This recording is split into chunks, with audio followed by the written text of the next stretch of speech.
going down to the beach, right there at Regalwood, where that intersection is. I missed it by like maybe 10 minutes, but when I got there, the log was still in the guy he rear-ended a fucking logging truck that was stopped at the stoplight at like 70 miles an hour. They had it all blocked off. It said fire scene ahead, but it was fatality, and they had the sheet over it. You could see the log in the windshield still, and it was on the news. But second time I've seen someone die like that on that road. The other time, a guy fucking hit a truck at like 80 and was ejected from the car, and his body was in the street right when I turned onto 74. Oh, damn. Yeah. That's why I don't go that route. Not because I'm worried about accidents. Yeah, I'm not worried about, that, but I don't like the fact that there's logging trucks. And people are always in a hurry on that. And they're always in a hurry, and your logging truck ain't going to do but 55, and I want to get there quicker. So and sometimes you get lucky and you sail straight through, and then sometimes you get stuck behind all the logging trucks, and so I just take 295 out to Newton's Grove and then hit I-40. Because Newton Grove's a scary road too. It's the same kind of road, but you don't have to deal with it as long. Yeah, but there's no commercial trucking. True. 87 is full of those loggers, man. And people passing them. Yeah. So. All right, let's see here. So right, we're up. Go ahead and get We'll actually start when you got the link. Yeah. In the Facebook page. It says we are on now. Yeah, we are. Okay. We've been on now for a minute and 19, but. You want me to do the intro? Or do you want to do the intro? I don't care. Okay. Do you want me to use Guillermo? It's Guillermo Martinez. Whatever you want to do. All right, cool. He's like, you can call me Susan if it makes you happy. Yeah, we're up. Nobody's on yet. Let me share real quick. Yeah. I sent the link to Esco. Yeah.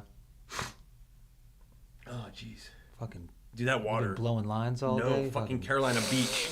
I know. No, Carolina Beach. I thought, dude, Martin gave us a scare. I thought he got meningitis, man, because we were all in that water, that nasty water a couple weeks ago. Mm-hmm. And he's talking about his head's all swollen and going through some shit, but I have seawater coming out of my face. I was watching the cams today. I was actually sitting on top of a fucking roof waiting on my guy to show up. I was like, I'll check it. It was probably around 10:30, 11 o'clock in the morning. It was so clean. The way I watched the guy hit, it was like overhead, but like nice. It wasn't like closing out. It was like people were standing straight up. Yeah. Like I was looking over at Johnny's and like watching out of the corner, and it was just continuously going. Dudes were standing straight up and just. That's what I got earlier. Yeah, it went over my shoulder. Give me one sec, cause it's. Hold on. The way I watched the guy hit, it was like. Oh, we are. Yeah. How do I fucking? It's not letting me copy the link. Yeah. Hit share. Watch. Copy link. Duh. All right. Hold on. Isn't that it? No. That was on my page. Yeah. On the hunting club? Teeny.com. What the fuck are you looking at on there? Shut the fuck up. This guy. Body Boys. What? Yup. Grinder. Oh, man. All right, let's go. Hurry up. All right. Man. Okay, well, we are on. You shared it? All right. It is up. Okay. Bring us in. All right, everybody. Welcome back. See, it's going to be weird for me. No, it's not. Welcome back, everybody, to How Copy. Tonight we have a very special guest, the man himself. He ain't special. Guillermo Martinez, the myth, the legend. Guillermo, what's up? What's happening? You got to speak up a little bit. You got to talk like you got some nuts. Oh, got it. What's happening? Yeah. Nothing, man. So let's talk about everybody. So I guess the number one topic right now is season just started. We all went out. All three of us went out Saturday morning and we didn't go Saturday evening because of the rainstorm. I did. Yeah, but you had to come out early. Yeah. And my house got struck by fucking lightning. Yeah. So and then of course Sunday we all hit. Yeah. You left early in the evening, but you were out there long enough to get a shot, a missed opportunity, a swing and a miss. So tell us about it. So, 3 does came in well within shooting range, and I stood up and I let one fly with that obsession I got, and I shot right over her back. What was the range on it? 35 to 40. Yeah. Damn. And you don't have a rangefinder, do you? I do, but I didn't have it. Yeah. And did you when you got up in your tree? Did you range the trees and markers around you so you would know? No, that was the first time I went to that little area. Yeah. Okay. So how far above her back were you? Oh, if it was an inch, it was. It was close. It was so close. I'm assuming not a crossbow, regular bow, right? Yeah, it was compounded. Yeah, this time we're talking to Randy. We don't do horizontal. We don't do horizontal bows. Man, so was it morning, evening, Yeah, it was right midday? at 4:15. About 4:15, yeah. in the morning? No, afternoon. Oh, afternoon. I was about to say, oh. No, wow. Brennan, not everybody takes shot in the dark like you do, motherfucker. Hey, man. So I put the bow on the holder. I just watched 3 deer run up across that little creek and run up the hill. I was like, okay, well, whatever. So let me get something to drink. Man, I reached in my bag and I catch something moving. And here comes number 4, about 20, 30 seconds behind him. And I'm scrambling. By that time, I was like, whatever. Yeah. Yeah. So was it no buck, obviously, just No, does? all does. Yeah. Any fawns with them?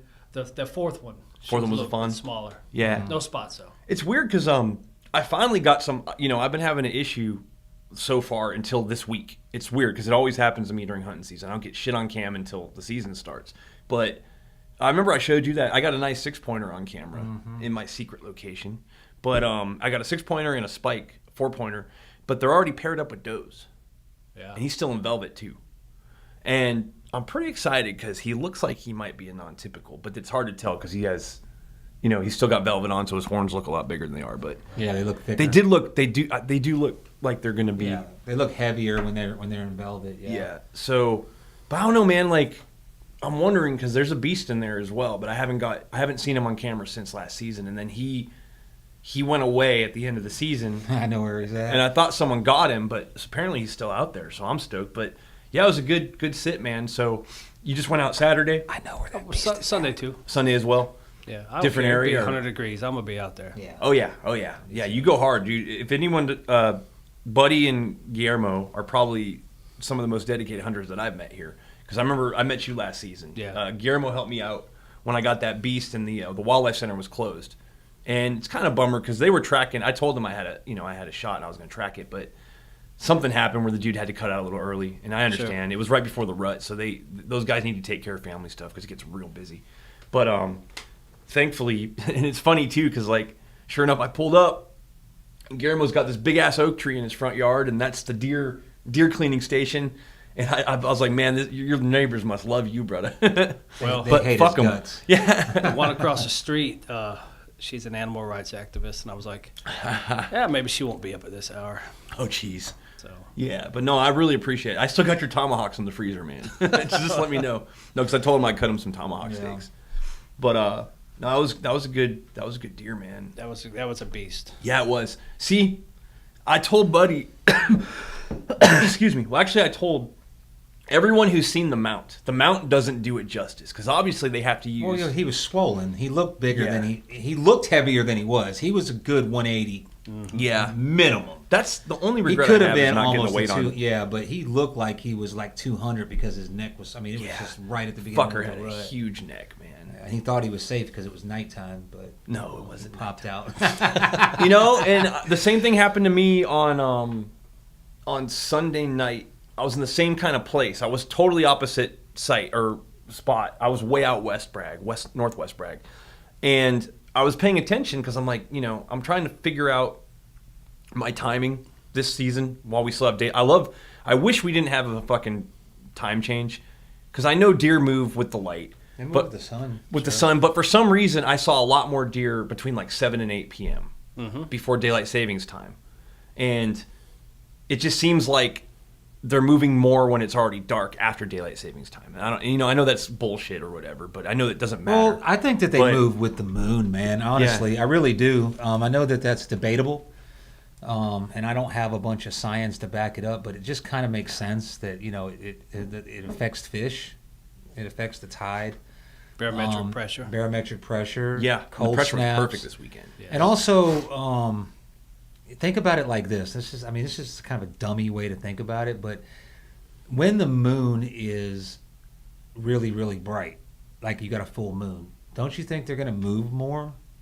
That's the debate. They're going to move more because they got more. They can see better. Their night vision works better. I mean, it's still dark, but they got more light.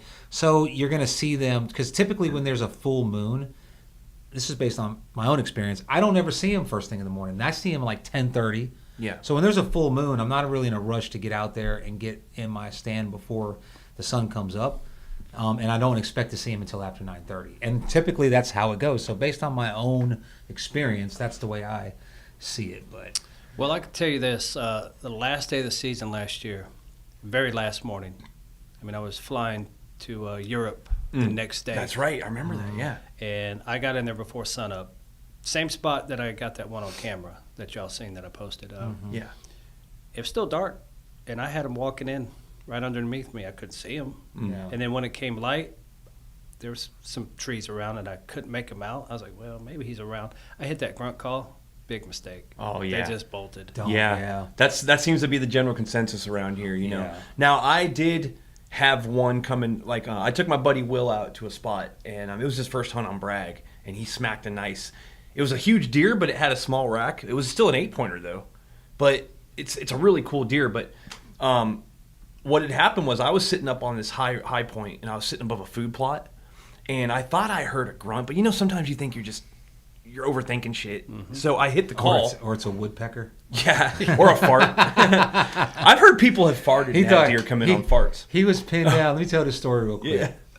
He texted me one day, and he's coming back from lunch, and he's walking to his stand, and he's like, I got grunted. The deer grunted at me, so I'm pinned down behind this tree. And this is like Vietnam War style shit. Like he's moving, he's circling me, and he's waiting. So anyway, hours go by, the deer never shows up. The next morning, we come out from hunt. We hunted together in an area we frequent, and we're at the truck, and we hear it. Yeah. He's like, there it is, and I was like, bro, is that what pinned you down? Well, that's a Woody Woodpecker, He motherfucker. can't talk shit because apparently Buddy's heard deers honk. Remember the honk? Well, he was. It's a joke on the page. Yeah. But that was the day that. Remember that when I shot my first buck, and then the next morning I shot at that. It was a big nice one. And now that I know more about deer, it was a big nice one. My scope was off. I mean, he was right below my tree, like 5 feet from the tree. But when he was coming down the hill, because the does had walked underneath me and busted me and ran, and he came in on the trail they walked, and he was sniffing the ground, going. Ow, ow, ow, ow, ow, ow. That's what it sounded like to me. So what he was doing was going, he was grunting, right? Yeah. But to me, it was like the way honk. I imitated. Yeah, so I call it a honk. But I had a spike deer, or it was like a 4-pointer. And he walked underneath me one day, and I was like, I think Randy was hunting about 500 yards up the hill. And I was like, well, fuck it. He's been here for like 10 minutes. I'm going to shoot him. And when I had a crossbow, and I pulled the trigger, and the bolt went off to the side because it wasn't knocked. It must have came loose, so it just. Yeah. So he didn't move. I mean, he jumped and he looked around, but then he went up and he fed, and I was like, I got to recock, and I was ready, and he came around, but he wouldn't come out of the trees. So I hit the doe bleed. This was rut, so it was right at the end of rut. So he stopped and he started coming back. And then my dumbass hit it again. And I guess he was like, well, the bitch ain't in the tree. Yeah. So he took off. And when he took off, he was blowing. Like, they blow all their air out because they're scared. Yeah. That's what they... But it was like a whistle. I mean, literally, he did it 3 times. Like a whoo, whoo, whoo, as he was running. It wasn't a whistle like he put his lips together. Right, but it was like it was the air coming out of his mouth. And I was like, I had never... And I asked people if that was a thing. And they were like, I never heard that shit. This is funny because I had a rabbit, and rabbits are a lot like deer, actually. If you watch them, they grunt. They do that. The males, they're called bucks and does. Yeah. But I had a rabbit, my pet rabbit, that had a nasal deformity. And I know exactly because she would go like that. Yeah. So when she would grunt, so that makes sense. And they have similar, rabbits and deer. And this was a similar young with deer, their too. scent. He was probably 1.5 to 2 years old. I mean, he was young. He was small, and he was just like 2 little forks. Yeah. And it was like I said, it was about 5 years ago, actually. So you figure I've been hunting 10 years now. This will be my 10th year. So wow. I'm still a young hunter. I still am. Yeah. But, compared to some of the, like the Holloways have been hunting their whole life. A lot of the guys. How long have you been hunting? Shoot, since I'm almost 50 now, 49. Wow. Since I was 17. You're almost 50, brother? Yeah. That was a good job, man. Not to sound weird or anything, but doing the right thing. I feel 20. You don't even have Hell gray yeah. hair. That's weird. So let's get into our guests a little bit. But so I first met Guillermo. He's actually, do you want to disclose your relations? Yeah, So, okay. he was on the podcast 2 years ago when I started doing. He's my we're cousin. first cousins. People First who've been cousin. following are aware, but not the general public. Yeah, might be yeah. So listening, yeah, we're cousins. Our moms are sisters. Yeah. Okay, And sweet. we grew up together as much as we could because we were both military brats. But his dad, you guys traveled. He lived in All over Norway, Germany, Oh, wow. California. Man, yeah, I Fort heard Ord, stories and- about you surfing and boogie board and stuff like that. Yeah, we so. were saying, weren't you were in Cocoa Beach or you were in Rockledge about the time Kelly Slater was just getting famous, or he was in high school? I was always more into skateboarding. Though. Yeah. Oh Yeah. yeah, he was Oh, yeah. good too. He was real good. Yeah, man. But I remember that one day we went to Sebastian Inlet with your homies. That was the first time I ever heard "Smells Like Teen Spirit." That's why I remember that day. Nice. And it was the first time I heard Enter Sandman. It was at that dude's house. So he's responsible. But Slater was he was surfing that day. Yeah. And everybody was talking about it, and I seen him, but I didn't really know anything about it. But yeah, that was cool. So Guillermo is active duty Army. I am. Yep. He was you were a drill sergeant, correct? 3 years. Yeah. And where were you a drill sergeant at? That was Fort Lee. That was what they call a sidewalk drill. Oh, I got you. Yep. The AIT drill. Yeah. Yeah. Well, I mean, still. Best kept secret in the Army. Hell yeah, dude. I've heard good about job, it. Great yeah. job. And your current how long have you been in for? Over 15. 15. Okay, so you're on the downward. Oh, yeah. Yeah. You gonna do over 20 or? Well, my next assignment is Oconus. Oh, sweet. So as soon as I get there, by the time I get there, it'll be 3.5 years. Yeah. So I do my time there. I PCS back here to Fort Liberty. It's Fort Bragg. Yeah. Oh, for those listening who may not be military, Oconus is outside of continental U.S., so essentially overseas. Overseas. Yeah. Overseas. So I always forget we got to break it down for the non. So yeah.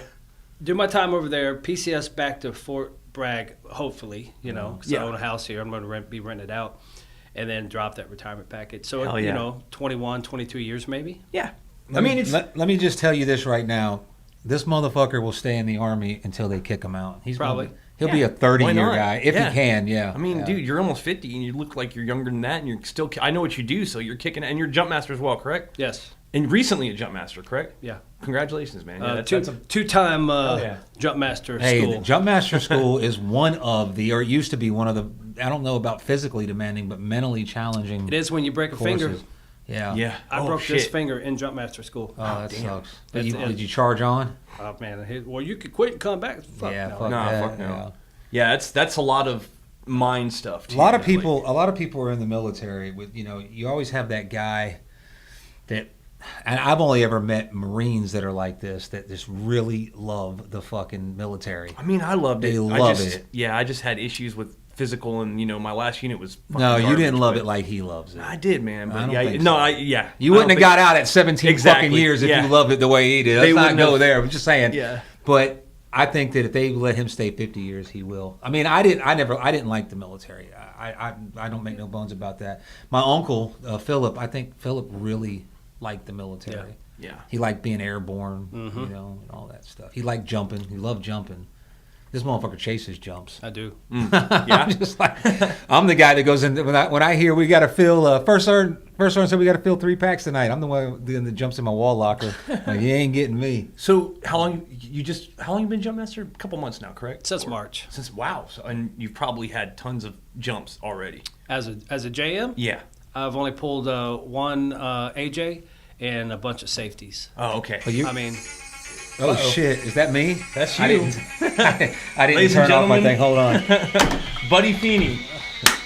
I usually turn it off. What was? Oh, it's on there. We will I'm all be tangled right up. back. We're having technical difficulties. And I'm about to pull the goddamn wires out because I got tangled up. You like that ringtone though? Oh yeah. Fucking Knight Rider. Just turn that off. Yeah. I hope I did.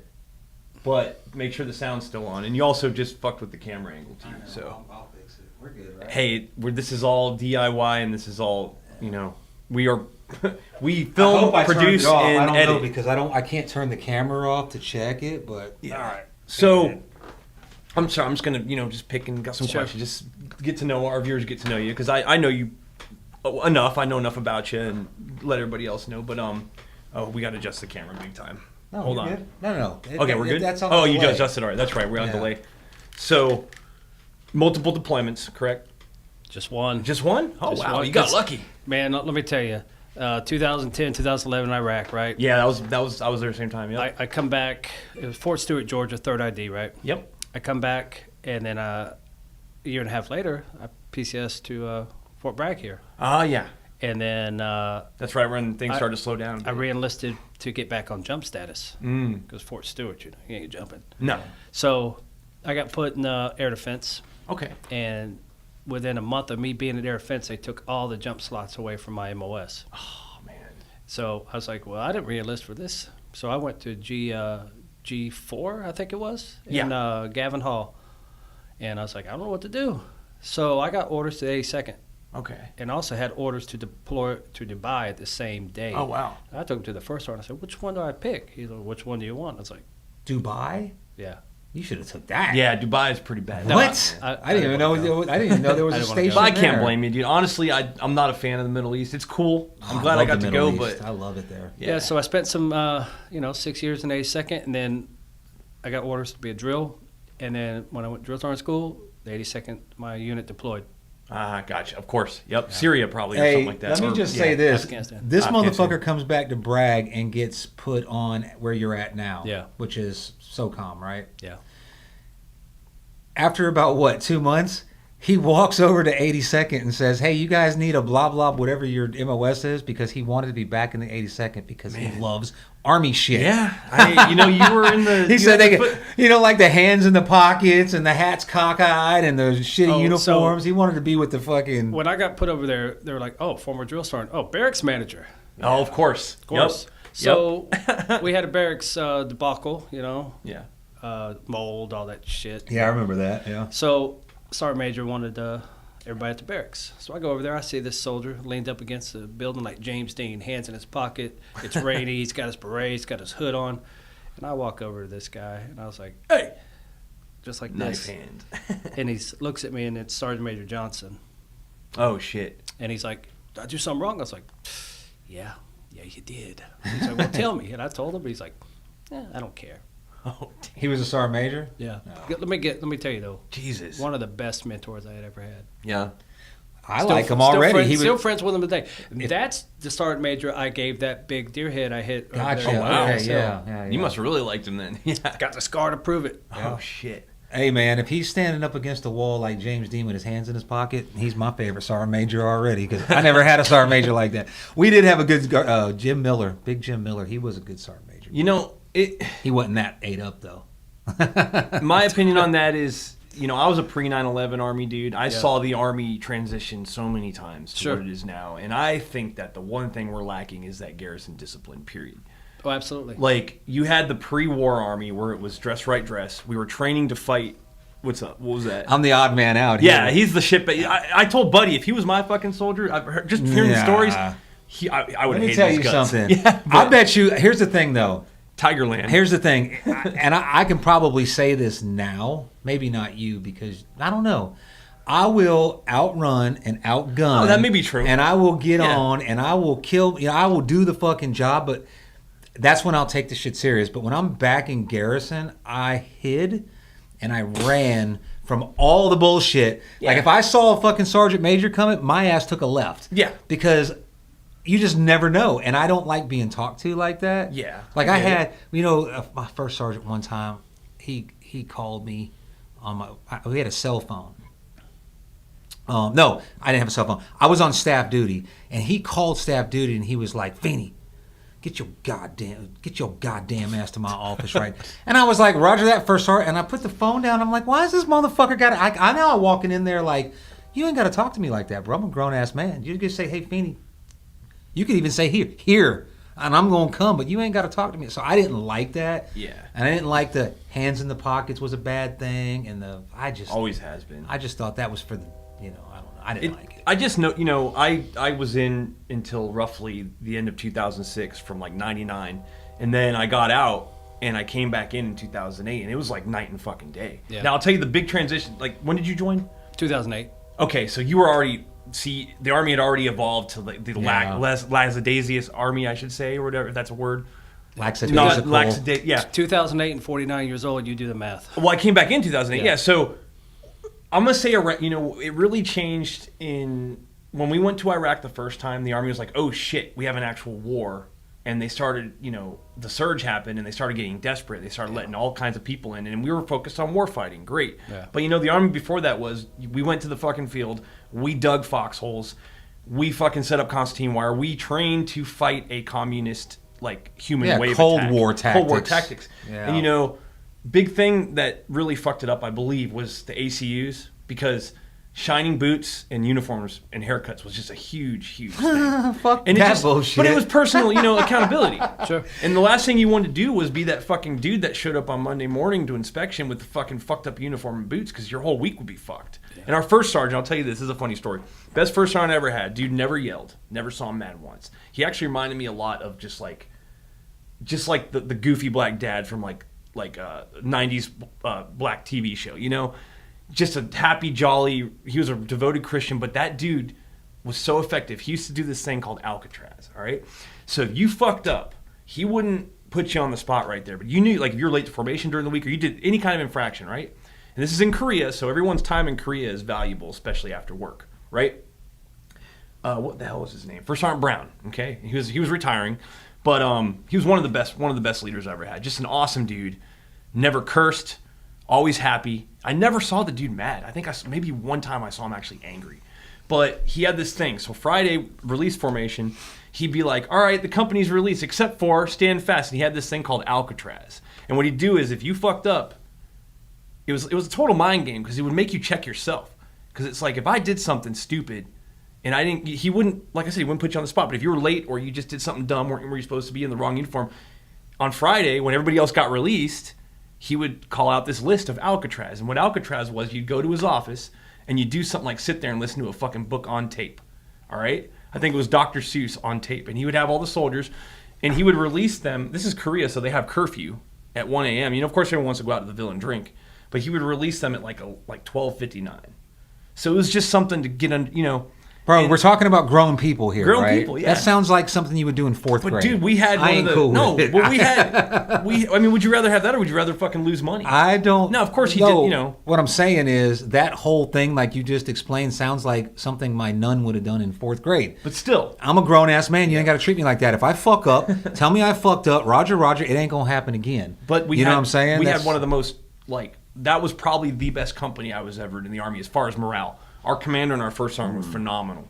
Now our commander was a little more. He was like the hard edge.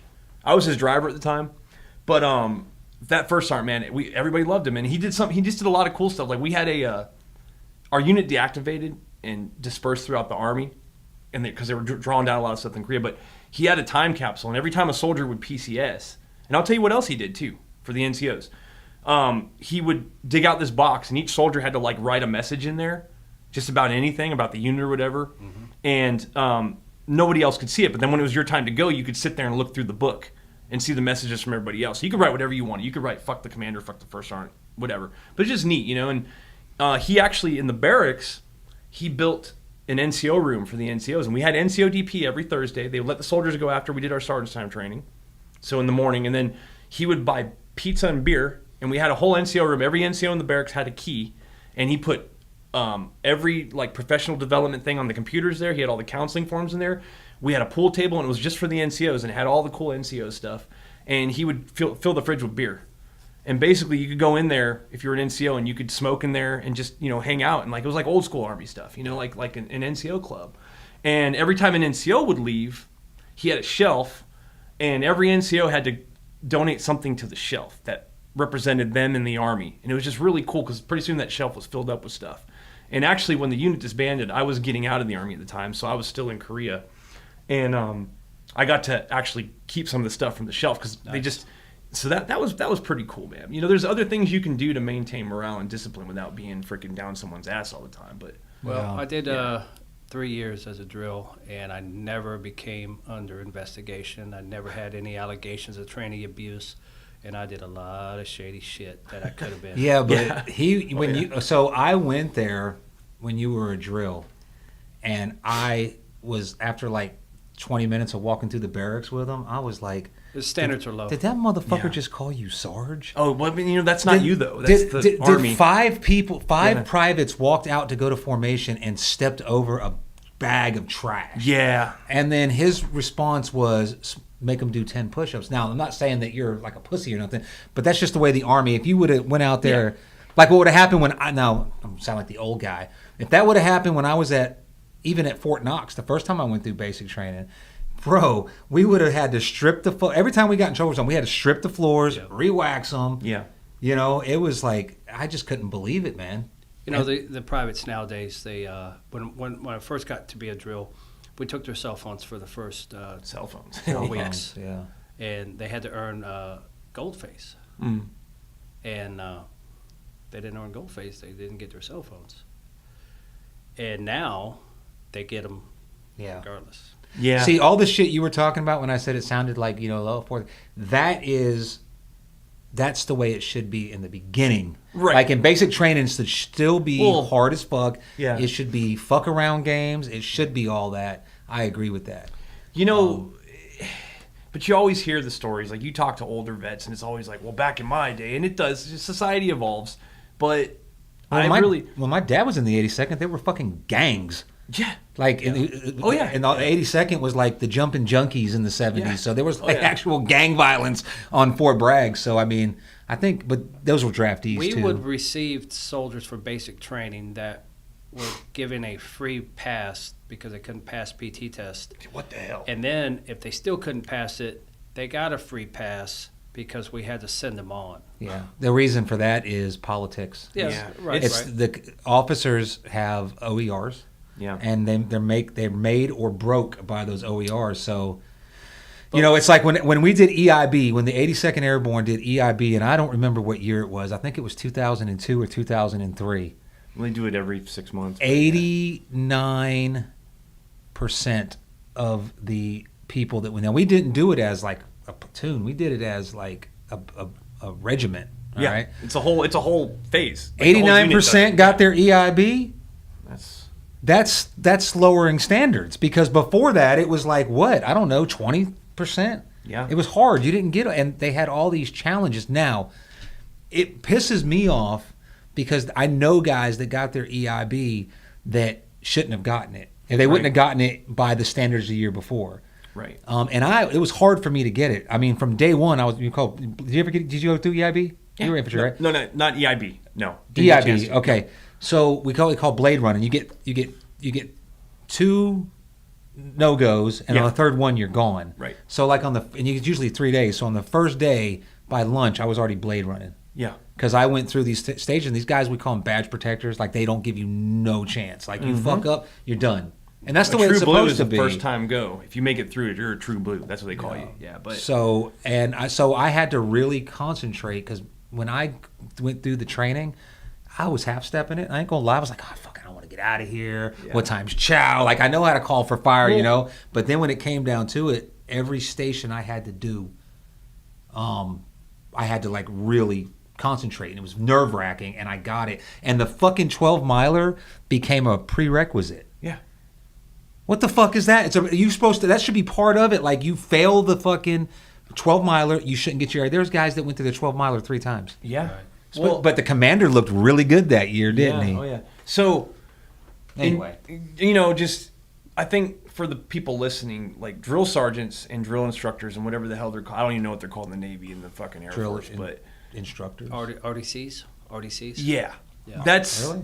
I think the Army screwed up the most when they took away the power from the drill sergeant. They took a power from the NCOs. Oh, the NCO. Well, that too. Yeah. But mainly the drill You sergeant. got to watch what you say, though. You should, maybe. Yeah. No, not on that. That's true. Yeah, it's Yeah. true. That's Okay. absolutely 100% true. And it started, like I said, in when the this doesn't related to it, but when the Army repealed the Don't Ask, Don't Tell, it became more of a paper punishment army, where this is because I remember we were in Iraq when that whole thing happened, and we had to go through a bunch of briefs, PowerPoint, but it became an army where you're no longer allowed to physically punish a soldier or put them on the spot, and it became a Single them out. paperwork army, and soldiers are not scared of paperwork, period. And that's the mistake. It became, everything is, and this is a whole can of worms, and we don't, I just want to talk to you about it, because to the people listening, if there's one person in society that can make a difference in everyone's life, it's a drill sergeant. Like drill sergeant literally is. Let's back up there though, because there's no offense to anybody that's been a drill sergeant, but most of the drill sergeants that are on the trail Don't want to be there. They fucked up. Yeah, It's I've a heard that as punishment. well. But still, So they're shitbags and they're fucking. They can't act right, so they get put on the trail. So you want that guy? He's not. Look this way.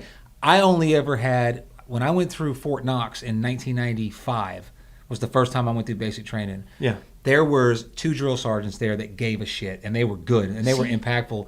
But at Sand Hill, the drill sergeants there was 1. The rest of them were all DUIs. One for fucking, I don't know what he did. It was something to do with, no, it wasn't adultery, but he was fucking around. He was fucking around with one of his soldiers' wives, and it was a big investigation. But did you know all this is a private, or did you find this No, out I later? went. Well, the second time I went through, I was prior service, Oh, so I right, was right, a little right. Yeah, standoff. yeah, see? You see what I'm saying? So I got a little bit, but I could see one of the drill sergeants would come in fucking drunk and get his soldiers up at like 10 o'clock at night in formation, and he was into fucking. This is when Gladiator came out. I come outside on staff duty. And I was like, or not Firewatch, I was on staff duty, and I hear a bunch of Maximus. It's a drunk fucking drill sergeant. So I think if you want to hold drill sergeants to that high of a standard, you got to make it a fucking job that they want to do. Well, see, I had a completely different experience because all of my drill sergeants were fucking just awesome dudes. Like, that was my first, and for me, it was a big deal. I thought when I get to Campbell and I go to reception at Campbell, the first sergeant of the reception was like talking to us new privates. He's like, "Y'all thought your drill sergeants were the shit, but actually they're the biggest shitbags in the Army." And that kind of pissed me off a little bit as a private, because I was like, "That's not true." He's like, "They don't want to be there, so y'all are going to come to this division. And you're going to act right because you're going to have good NCOs." And but my opinion is when you're civilian going into the Army, you're coming from all walks of life. Mm-hmm. So the first person you have contact with is, besides your recruiter and besides the cadre NCOs, is the drill sergeant. He can drill be. Sergeant He's can in be a very God. powerful position, and if he fucking does the right thing, he can be. Right. But the military, in my opinion, they fucked up because they started making it a punishment. Yeah, true. Like recruiting. You can either be, you can go to the trail, or if you fucked up too bad, you can't even go to recruiting. So when I'm 86, I contacted my branch manager. I said, "Hey, I'm ready for my Broadness assignment. I'd like to do recruiting." He's like, "Nope, too many of your MOS. I'll screen your records." 2 weeks later, drill sergeant. Yeah. And I was. But I would say this behind your back, so I'm gonna say it to your face. He's a guy that actually cares. Yeah. You know what I'm saying? Yeah. Like he goes, even now, there's been times where I'm like, "Bro, you're at E7. What are you doing?" Oh yeah, he told me about that. Yeah, I was like, "You don't." Yeah. We were hunting, and he's like, "Oh, I gotta go out there." I'm like, "You call your E6 and you say, Bud, call me when the fucking Humvee's off the drop zone. I'm going back to bed." But he don't. He really does. So he would have been a good drill sergeant. I was. Or he was a I good. think I'm I sorry. was. Yeah. He was a good drill sergeant. I tell you where. He's what you're talking about. My pivotal moment as a drill, when I lost pretty much all faith in policy, command discipline, whatever you want to say. Mm-hmm. I had one of my soldiers, December 19th, 2019. Never forget the day. Still remember the day. Forget the guy's name because he was a shitbag and I hate him and I hope he get kicked out of the Army by now. He had an altercation with a soldier from the neighboring company. Mm-hmm. Same CQ, different wings of the building, right? Right. Yeah. We were this side, they were that side. And they got a verbal altercation, both of different races. But he called Black, white? Yes. Okay. But he called this gentleman outside of his skin tone, if you will, if you know where I'm going with that. Yep. And I heard it, and I was like, "Oh, really?" The white guy to the black guy, or the black guy to the white guy? Wow. White guy to black guy. Wow. Okay. So I was like, "Oh, really? Come with me." It was my soldier too, mine. Mm-hmm. I took him straight to the commander, and we were all going on block leave. They were leaving the 20th to go on Christmas exodus and shit. And I said, "You need to stop his leave. You need to flag him. You need to put him on, whatever this, that, whatever." Right. She lets him go. She lets him come back. She makes him do a class on the negative effects of racism in the Army. Are you kidding me? I'm serious. But then I had another kid get caught in the stairwell coming down at the schoolhouse where they go and trained with a female without a battle buddy. Mm-hmm. He gets 14 days extra duty, summarized Article 15. So I didn't sit rail with me. Yeah. So I took his extra duty cleaning shit. I said, "Give me that shit. Oh. Here, you're done, dude. He just started that day. You don't have to clean shit." Commander found out about it. I had to go answer that. Yeah. Oh man. Yeah. Why'd you usurp my authority like that? Oh, yeah. That's because you were wrong. You should That's- have kicked that guy out. And so Absolutely. I base everything that I did when I was a drill on the one Army value that I think encompasses them all is an integrity. Mm-hmm. And I think you'll agree with this. I'm too honest to a fault. To a fault. That's how Colton is, my buddy. Yeah. So Yeah. much so that if I commit a crime, You can't. I can't tell him. Yeah. Because he'll testify and- against and me in court. It's funny because just And I couldn't be mad. today's been an interesting day. Had a wonderful day. It's been an amazing week. Hunting, surfing, my two passions. But I had a long talk, and I want to get this guy on the podcast. He's a really good friend of mine. He was a retired MARSOC colonel. He was a Marine recon officer, and he got over into the Special Forces side. I think he was doing. Anyways, I'll have to let him tell his story. But he and I talked about how, for instance, I noticed yesterday was 9/11, obviously, and there are now people on the internet making like memes, not like just like. They're making fucking memes about 9/11. Like it's what? funny. Like this one guy, there's this guy called Shithead Steve, and he runs this really viral, like just douchey Instagram. And he had this dude who, there's a picture of a guy and like the date's 9/11. It's like, oh, Tim's bowling score. And like all these people are like, just, oh yeah, never forget, and just, it's a fucking joke. Yeah. And this, Ivan, my buddy. What are they joking about, though? People dying? People are making just memes about 9/11 like it's fucking funny. Like, and there was really, it didn't even seem like it because there was, you go on Google usually and there's always something there. Google doesn't like to do patriotic shit at all. But at least they'll put a little ribbon or something just to remind people. And there wasn't, it's just like.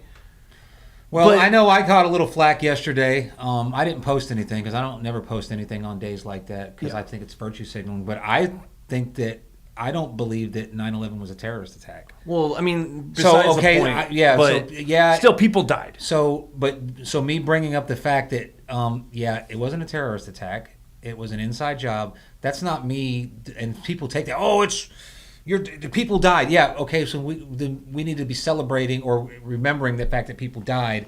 If I can say it was an inside job, it was not a terrorist attack, and that's not me diminishing the fact that people died. Right. Because I could turn around and say, you going on with your blinders, believing it was a terrorist attack, you're diminishing the people that were actually murdered by our own people. You see what I'm saying? Yeah. So we can get both ways on that. But I just stay out of it on the day. But I didn't see any memes of people making fun of it like it was funny. Dude, there's all kinds of stuff about Really? it. And I don't see it's that the stuff. people who... Did you? I've seen a couple. Really? It's the people who were not. This is what our point of the conversation was. The people now who are younger than us have become so detached from what has been done, in this country to be where we're at right now. Period. Yeah. And there's just no respect anywhere at all. There's no respect for other people. Yeah, there's agreed. There's narcissism. Everything's a joke. Yep. There's nothing that's sacred. There's nothing that's respected anymore. And but we had, and he was a 24. I think he was in for 24 years. My buddy Ivan, and he's grappling a lot with his just how he feels about what he did, and he's questioning. I feel the same way. It's like, why was there a point to anything we did? But as far as like the point to what you did, this is kind of the conundrum. Okay, Yeah. So soldiers stand on the front line, whatever you want to call Iraq, Afghanistan, Vietnam, World War II, whatever you want to call the front line. We make the sacrifice, right? Right. So the people left behind can live this free life. And yes, Right. that's the So by us keeping people free for so fucking long, this is the byproduct. right. You see what I'm saying? That's just a very way to dumb. Like it's a way to kind of dumb it down to its core. So a lot of soldiers, they go and they do this thing, and they do their job, and they do a good job. And then they come back to the real world, and they fucking get pissed off that they don't feel the same way about things that you do because you were over there keeping them safe. You were doing the right. It's kind of like a double negative or something. Yeah. And- But I think what I was trying to get through about Guillermo is, people might look at your style about being what did you just say about being so honest, your integrity to a fault. to a fault, Honest to a fault. and in this society that's looked at as something shameful. I feel like if you go to if you go to a teenager, you're not going to find integrity like that in a lot of people these days. When that used to be, if you weren't like that, you were the odd one out. Yeah, you know, no, that's you're what right. I meant. Yeah, you're right Yeah. about that. Yeah. So, sorry, go ahead. Yeah. Go So ahead. my lady, she's German. Oh, yeah. Her name's Monica. What's up, Monica? Is she What's up? watching? No, she's asleep right now. Oh, yeah, 6 she hours will ahead. watch. She probably will. I tell you what, I would suck at playing poker with her because I foretell my hand to her, Oh yeah. and that's all I'll say about that. But like I said, to a fault, man. Whatever. I mean, sometimes you gotta lie. You just gotta lie sometimes. I just don't need to foretell my hand. Yeah. So Everybody lies. Everybody lies. It's Yeah. when it's important things like when your woman's not looking so hot and you're like, yeah, baby, you look good. That's a good lie. You can call it a white lie all you want, but it's a good lie. How you feel today? I feel great. I could be dying inside, but I'm lying. Hey, I feel I'll okay. figure it out. But I'm there's good. little things that we can be better. Like what Buddy did the other day. Like, remember What'd I I do? commented about that's how you do it for hunting. Just respect for others. That's something Yeah. we need to focus Yeah, I more saw on. that. You It's know? classy. And What did I? how you posted about how you came in late and you passed someone and you stopped. Yeah. Oh, yeah.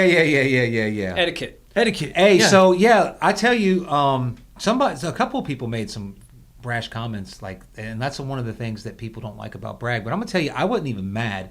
I think I know. At the time, I know who it is now. We talked.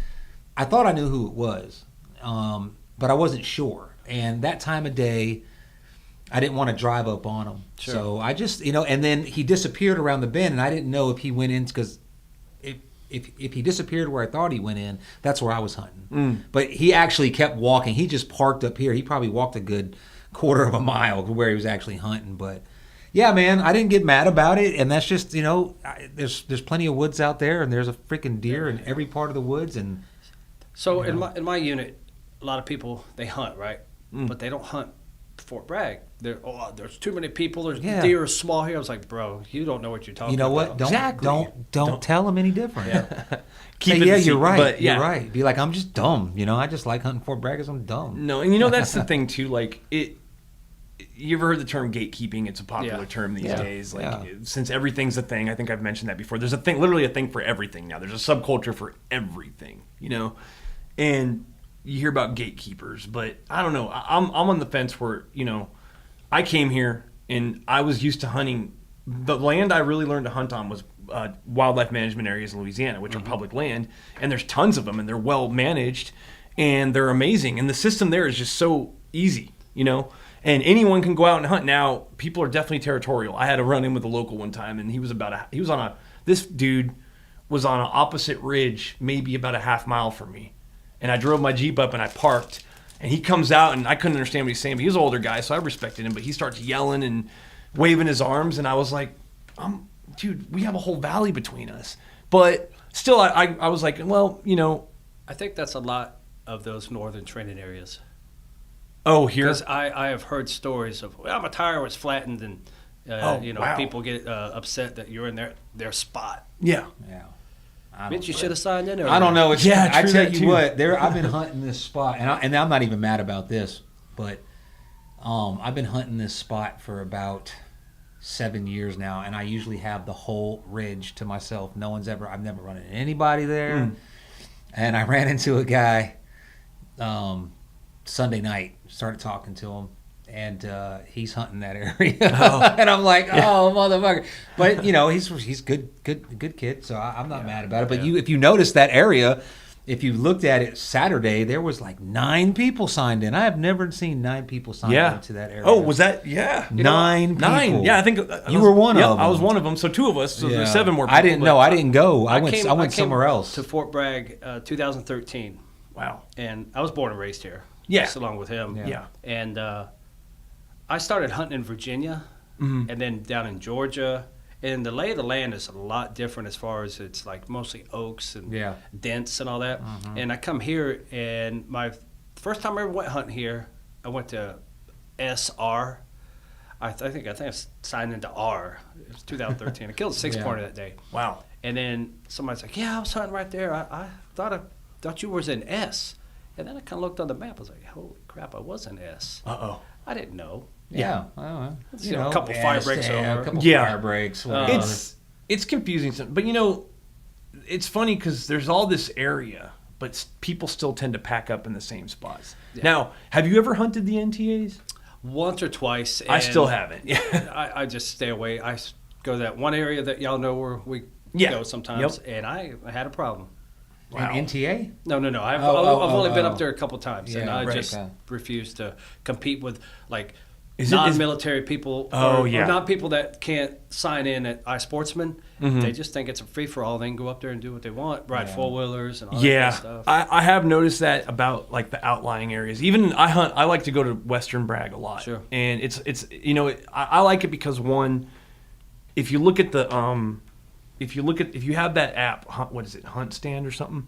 But there's a national habitat map that shows like dense population areas of deer.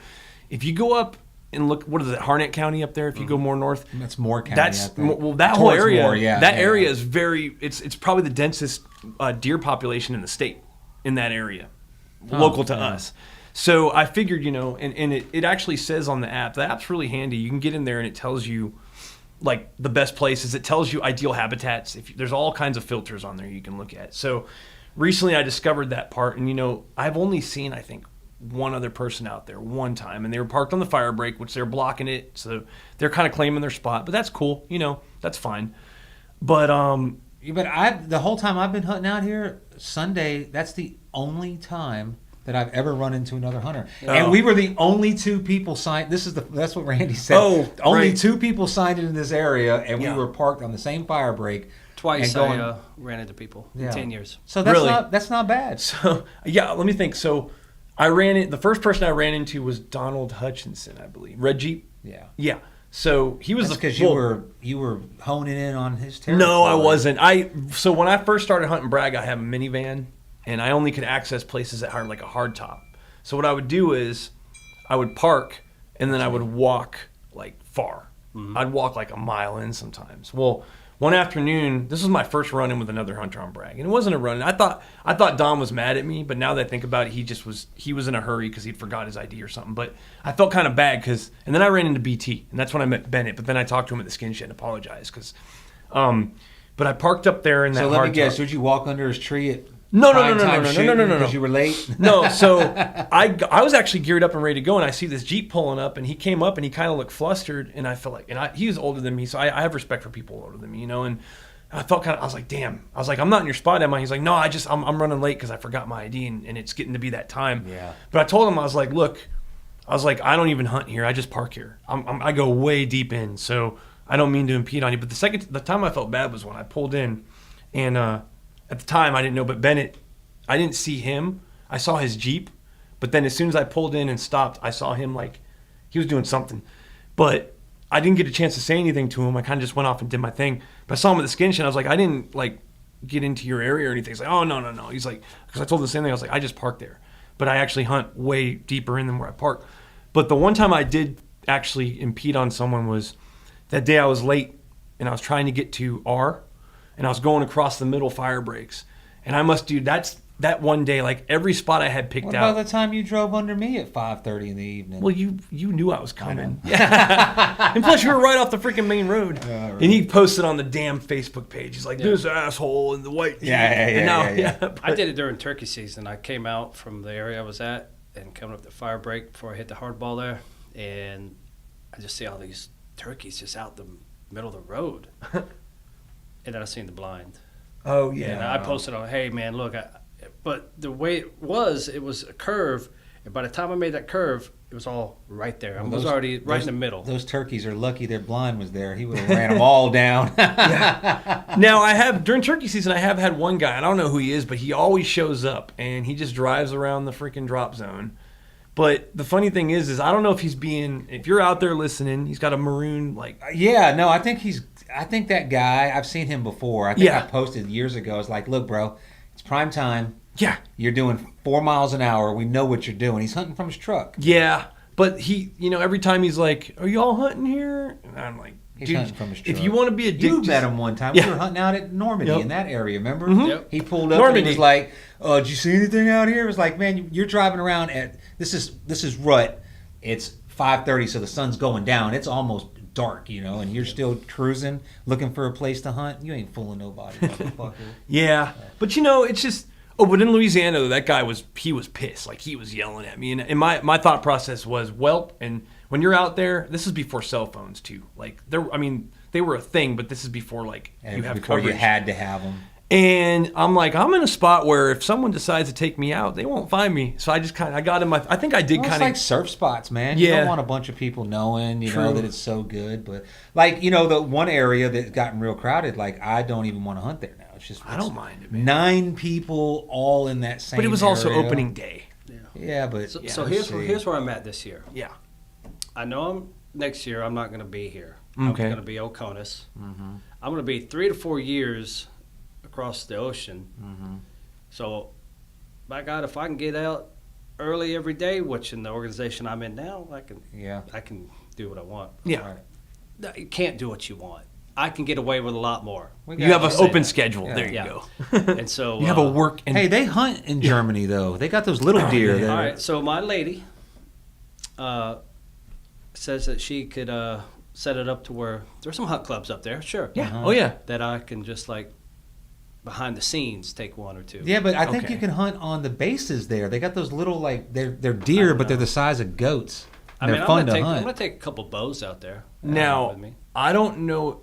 I've heard of people stationed in Germany that got deployed to Turkey during the Gulf War because Turkey's very nearby. Yeah. But if it's possible, try to go over to Turkey. Turkey's awesome. Turkey hunting is amazing, and also their guns. Like, I don't know how much it is now, but my buddy Dave, he was there in the '80s. Actually, he was there when Desert Storm kicked off, and they thought that the Iraqis were going to attack the air base in Turkey with 90s. Scuds. What's that? That was the 90s. Yeah, Desert Storm, first one. Mm-hmm. But he has this beautiful shotgun. It's an over and under shotgun, and it's beautifully engraved. And he got it it was cheap as dirt back then. I'm sure now, but still, Turkey still is reasonably, like, the dollar goes along. I have with a Turkish shotgun, a Hatfield. Yeah, that's where all the bald dudes are going nowadays to get their hair transplanted. Oh yeah, Turkey's like become like the medical vacation, whatever they call it. I believe it's dudes. Heavy, a lot of bird hunting over there. Yeah. But I think there's boar hunting and stuff like that as well. Sure. Bear, but Germany seems like, I don't know, but Germany's weird with gun laws. Yeah, because they're communist. And you can't bring your firearms there, right? Or you can, I think. You could, but it's so much red tape. Yeah, it is. It's not worth it. Why would you want to? So I'll take a couple of bows out there just to keep proficient, Yeah. Oh, so we got people on the chat. I'm going to jump on the chat real quick because we do have a live chat up. So Buddy Ard says, did you see those little vampire deer in Korea? Those things are neat. I've heard about those. They're little tiny deer, but never got to see one. And then Jason Forbes says, just because lots of people in there doesn't mean they know what they're doing enough to have success. Same with surfing. Yeah, but to response to that, when you got a lot of people in there that don't know what they're doing, then it pushes the deer out towards you. Maybe. I have a prime example of turkey hunting this year. I know how to call. I've never killed one until this year. I just parked right off the fire break, and I walked 100 yards, and I was like, well, this looks good. And I went 40 feet into the wood line. And as soon as it got dark, I didn't know he was in the tree. He flew down right in front of me. As soon as it got light. Boom, I got As soon as it got light. Yeah. Because you said dark, and that would be illegal. As soon as it got light, No, he came off roost, so it would have been morning. Yeah, it was still dark when I got in there. As soon as it got light, he flew down. Yeah. Okay, just correct. I'm gonna take a break and pee and get some Absolutely. water. Yeah. So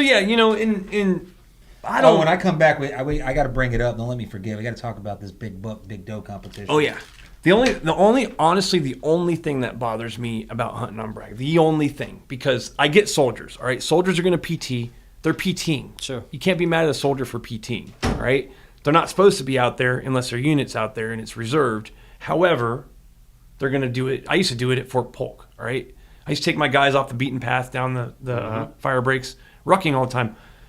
But the one thing that really bothers me, and if you've got spouses out there that like to walk their dogs, please let them know, because I don't know if people are playing dumb, but I had an instance where a lady drove through K during the rut with 2 big brown dogs, and she actually asked me. She looked lost. I'm always overthinking stuff. So what I first thought was she's someone scouting and she's trying to play dumb, but she actually, I got out of the tree and I was walking out and I wanted to say something to her because she kept going back and forth. And she said, hey, is this a good place to walk your dogs? And I said, actually, absolutely not. I was like, there's 4 hunters signed in here right now. It's the peak rut, so there's gonna be deer running around, and you've got dogs that look like deer. So if you don't want your dog to get killed, Sure. And she's like, "Oh, I didn't know." So I say this a lot, and I'm sure you could pass this along too. If you're an NCO listening, or an officer, or a leader, or hell, even a soldier, you know when you got that thing, that Friday safety brief. Yep. Just mention, guys, hey, tell your wives, tell your kids, tell your other soldiers during hunting season, y'all need to stay out of the freaking training areas. Oh, I've brought it up several Yeah. times. You know, it's too easy because honestly, 9 times out of 10 people don't know. Sometimes they're just cocky. Like I'm sure he was a special forces dude because you know that area, some of the areas we hunt are near their training areas. Yep. But I was like, bro, like you're out here running, and you know there's a lot of hunters in here right now, and I'm just saying like you're kind of playing with fire because he's running up and down he's just doing all sorts, and he's like, yeah, whatever, man. I was like, okay, cool. You know, but then you got that thing that happened on the All American Trail. Yeah, sure. You know, Sure. so You know that was potentially what happened to me one day. I parked in an area and it was kind of hazy fog that morning, yeah. and it was rifle season. Mm. So I get out of my truck. I've got orange on. I got a flashlight, and then I hear footsteps, and I turn around, and through the haze of the light, I just see a big blob. Yeah. I didn't know what the hell it was. Yeah. Didn't say anything. Just footsteps, and I pointed the weapon, Yeah. I've done that. and it was a bow hunter. Ah. No, Right. I've done it to a guy running. Yeah, no orange on. He's Yeah. like, hey, I'm hunting right here. Where's your vehicle? Well, it doesn't matter. Yeah. It doesn't matter. Fine if you hunt there, but dude, I had a live weapon pointed at Yeah, your head. you know, and then the sad thing is you know, being this area, if you're out there and you're in those places that like, if you're hunting on main posts, I never have worries about running into like riffraff, you know.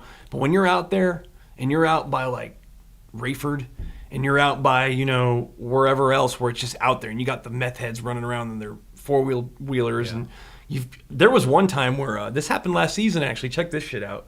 So I actually don't know if I should talk about this on air because, oh well, it is what it is. So we were coming back one night from BB and we're driving down Plank Road and there was an overturned vehicle, all right? And the tires were spinning still. And my buddy came upon it first and then we came afterwards and the dude was still in the seat and he was all tweaked out. And he gets out of the car and he's just a nervous wreck and he's like, we're like, you guys want us? He's like, you want us to call 911? He's like, no, don't call the cops. Like, Hell, okay. meth heads don't want no cops. And then I noticed when I went back to my vehicle, he was super just sketchy and he was very just on edge.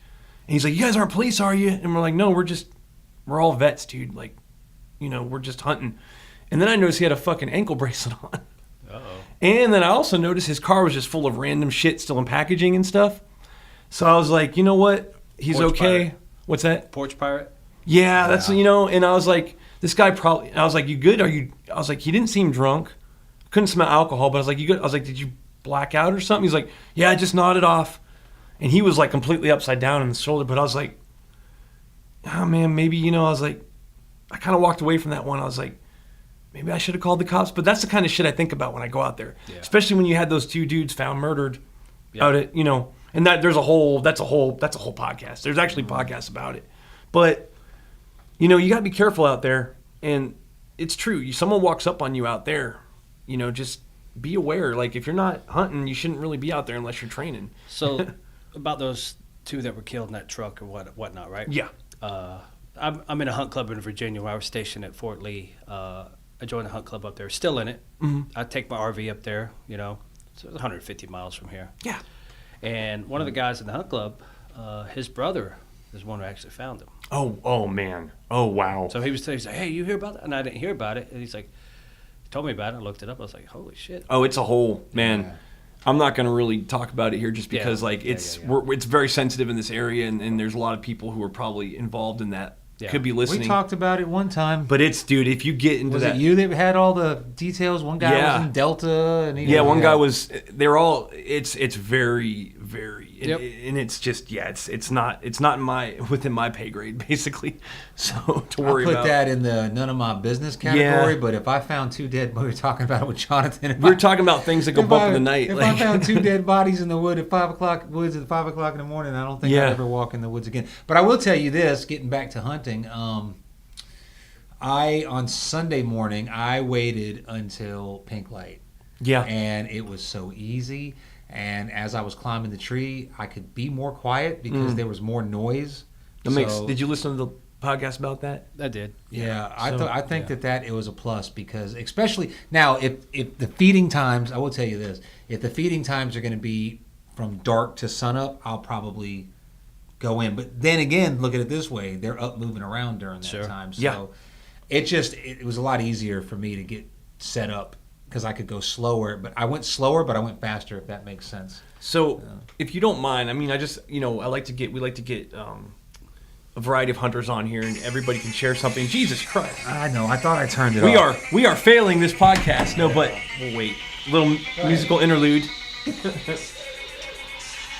That's Randy. I'm gonna start calling you Knight Fucking Rider. Randy, do you know I'm doing a fucking podcast? He probably did it on purpose. You want to call him on mine? Yeah, call him. Call him. We should get him on speakerphone. Yeah, put him on speakerphone. Let's do it. Let's see. Randy? Yeah. Randolph Weibel. I got him under Weibel. Cocknose. Weibel. Cocknose. What do I have Randy as? Fat Russell Crowe. Did you adjust? Russell did you Crowe's readjust the fat now. camera? Because you just fucked it up again. Yeah, I might have. No, Okay. that's old. Oh God, it keeps doing that. So here we go. We're about to go live with Randy.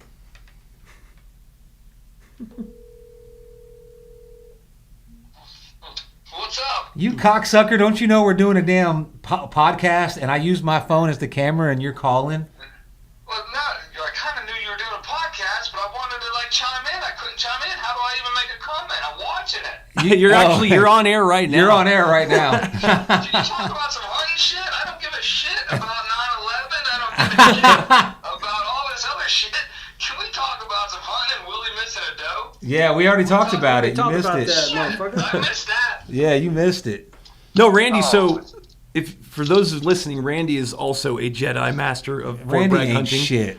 buddy, talk shit. But no, just go into our go on our live on YouTube and get in the live chat. He's driving in his car. Where are you driving from?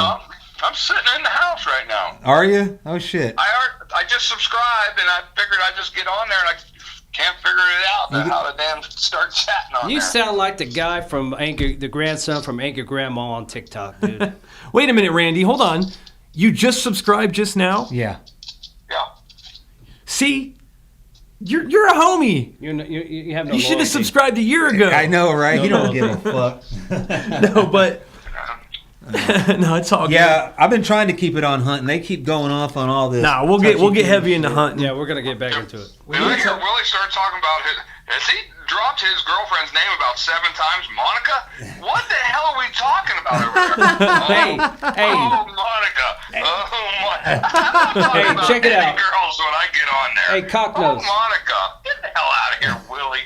She's That gonna isn't hook me here. up in Germany, and over there in the Black Forest, when I'm gonna go hunt some maybe some boar or some. Yeah. Monica.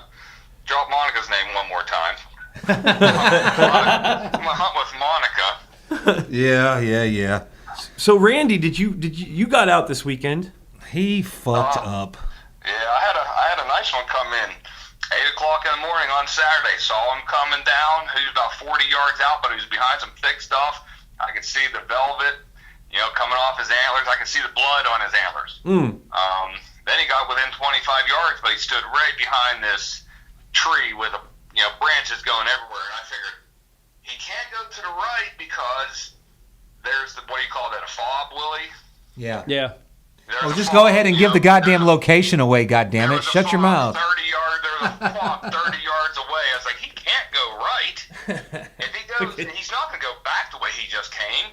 He's going to have to go either left or he's going to go right just a little bit, and I'm going to have a shot at 25 yards. I'm going to have a dead, mounter on day one, and it's going to ruin Buddy's hunt. It's gonna ruin my life. Man. What are you talking about? Just tell everybody it's over there by Holland DZ. Why don't you? I turned around and I was like, oh man, he's just looking to bed.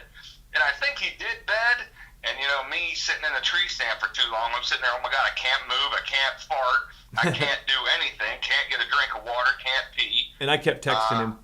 So, I moved my my horizontal bow one time, and it dinged a little bit on my tree stand, so that made a noise. Oh shit. Then I texted my brother and said, hey man, what should I do? I think he's bedded down. He goes, I said, you think I should grunt? He goes, well, not a grunt, just like a little light contact grunt, like face away from the deer, make sure you're angled all the way down to the ground. That's a good tip. And make a slight contact grunt, like very, very light. And I did that. And I don't know. It started downpouring a little bit after that, and I had Buddy the Adventurer come over to see if that deer was even in there still, and he came over. He still might have been laying there. You know how mature bucks don't. You know, if you're not right on top of them, they're not going to jump up. So you got a But clear. I don't know. You got a clear view of him though when he went in. Oh, I didn't have all I could really see is his body, but it was all behind trees and his antlers. He was a good 8 to 10 point. He was a good deer. Oh wow. That's a good hunt then. Yeah.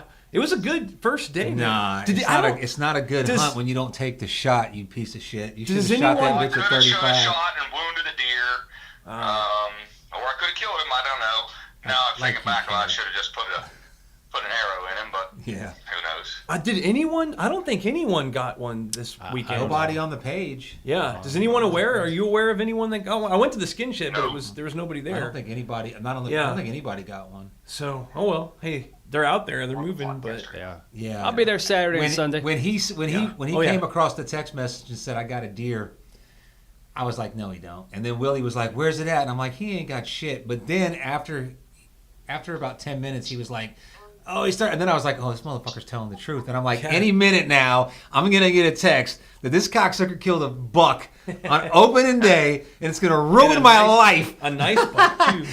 But then you know, it's like a love-hate thing. Like I actually wanted you to kill it, but I didn't. You know. But Yeah, you didn't want me to kill him. I Oh, wanted he was a you nice to, one, but too. I didn't. It's your fault. You fucking. I give you credit. You ruined hunting for me. You You know absolutely what he ruined looked it. like, you know, and then it was just ironic that whoever posted that next post on the page where he was wherever just got in late from work, it looked just like that deer. No, it didn't. It wasn't that good Yes, looking. it did. No It way. did. He was a big deer. That big. Yes. Nice. All right, but guess what? I know where I'm going to be tomorrow morning. Thank you, sir, for confirming that. He's The only one that lying. keeps on the only one that keeps on showing up on my cam in the morning there consistently is that little 4-pointer. I'll leave that one for you. Good luck. Good luck. He's still in velvet. You'll get him. I think we all have this. Is it the same? He's lying because he knows my ass is gonna. He's like, if I tell Buddy that big buck that I saw on that that website or the page is there, he's gonna go there, knowing it was probably just a fucking regular old 8-pointer. No. I ain't falling for it, even though I'll be there at 4 o'clock in the morning. He was bigger than anyone that I've killed so far. I'm bragging. Wow. And I think Guillermo is sitting here. He's just sitting here quiet. I think he's actually killed more beasts than anybody in the room. So. Well, I don't know about that. I've got Nah, he ain't three, that good. I got 3 good ones on the He wall. ain't that good. Nice. Let me. He I've has the been- most misses. No. He has the most misses. I I've can been give in him that. your den, dude. That place is. I thought it was. See, when I first met Buddy, I thought Buddy killed all those. So I was like, oh man, these are. Freaking, No, man, I ain't that good. Damn. But I mean, hey, sometimes it's just luck. Yeah. Yeah. Yeah. all right, Randy, we gonna let you go so we can Thanks, get back. thanks for being a guest. You need to actually come in physically sometime. Yeah, I work every Tuesday night, or I'm at volleyball watching a daughter play. Well, we can. But Hey, we can do it any we night, can really. Get you, man, if you want to come in, but yeah. But hey, good luck, brother. We'll see Hey, you out- are you hunting? I'm sure I'll talk to you later. Are you hunting tomorrow? nah, I'm working right after work. Word up! I'm going to your Working spot. right after work. Go ahead. It's supposed to rain all day tomorrow. You're cool. Say what? It's supposed to rain tomorrow. You're cool. Go wherever you want. Oh yeah. I don't think it's gonna rain in the evening. Tree though. umbrella. That's. I'm gonna. Yeah. All right, Randy. Peace out. Thanks, See ya. Randy. Later. Dudes. So. Can we talk about this big buck thing? Are you gonna enter? Oh yeah. No. No. No. That's, I'm not. is I'm that legal? entering, and I'm not even. Yeah, it's legal. So Okay. one of the guys on the page, gagging on. Gagging on cop. Gone you. Yeah. Him and I have got a little a wager. Most deer, biggest in points. So Yeah. a total of $60, payable on the last day of the season. Okay. That's And, nothing though. It's and only it doesn't $60. matter because he's from Michigan. It doesn't matter if he gets it in Michigan. I get one in Virginia. Well, that's kind of like what we had that But, one yeah, year. that's- You never did buy me dinner. But you know, Michigan's got. See me later. Michigan's got some freaking big. Well, Virginia's got some big. Okay, so wait a minute. Are you gonna? You're not gonna participate. Are you gonna participate in the Big Buck Big Doe Challenge? If it's a thing, I will. Okay. All right, fuck it. So I'll do it. Yeah. I don't want to talk about it if you guys aren't going to participate. Because I'll do what it. I propose This is just my proposal. This is not the gospel. We're gonna have, if we do it, it's going to be a deadline of say September 30th. Bragg deer only. Huh? Bragg Bragg deer only. And bow only, obviously. No. Oh.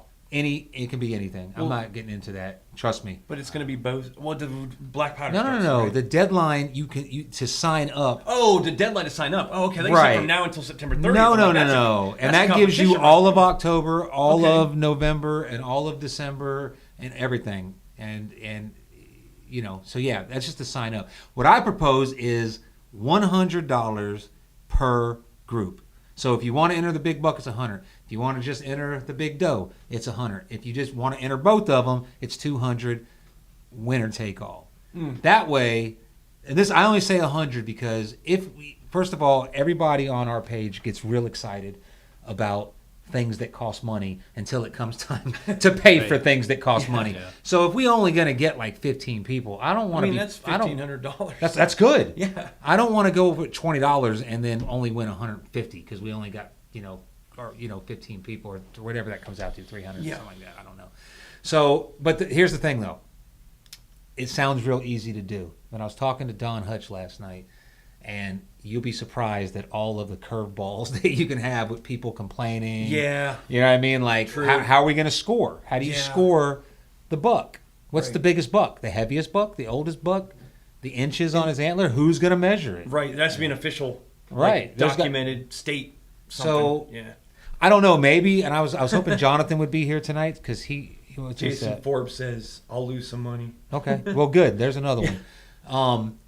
Maybe because Jonathan's got a relationship with the wildlife, maybe we could donate a portion of the pot. So let's just say that we got, do the math. Who's smart enough? If we got 20 people that all spent $200, how much money is that?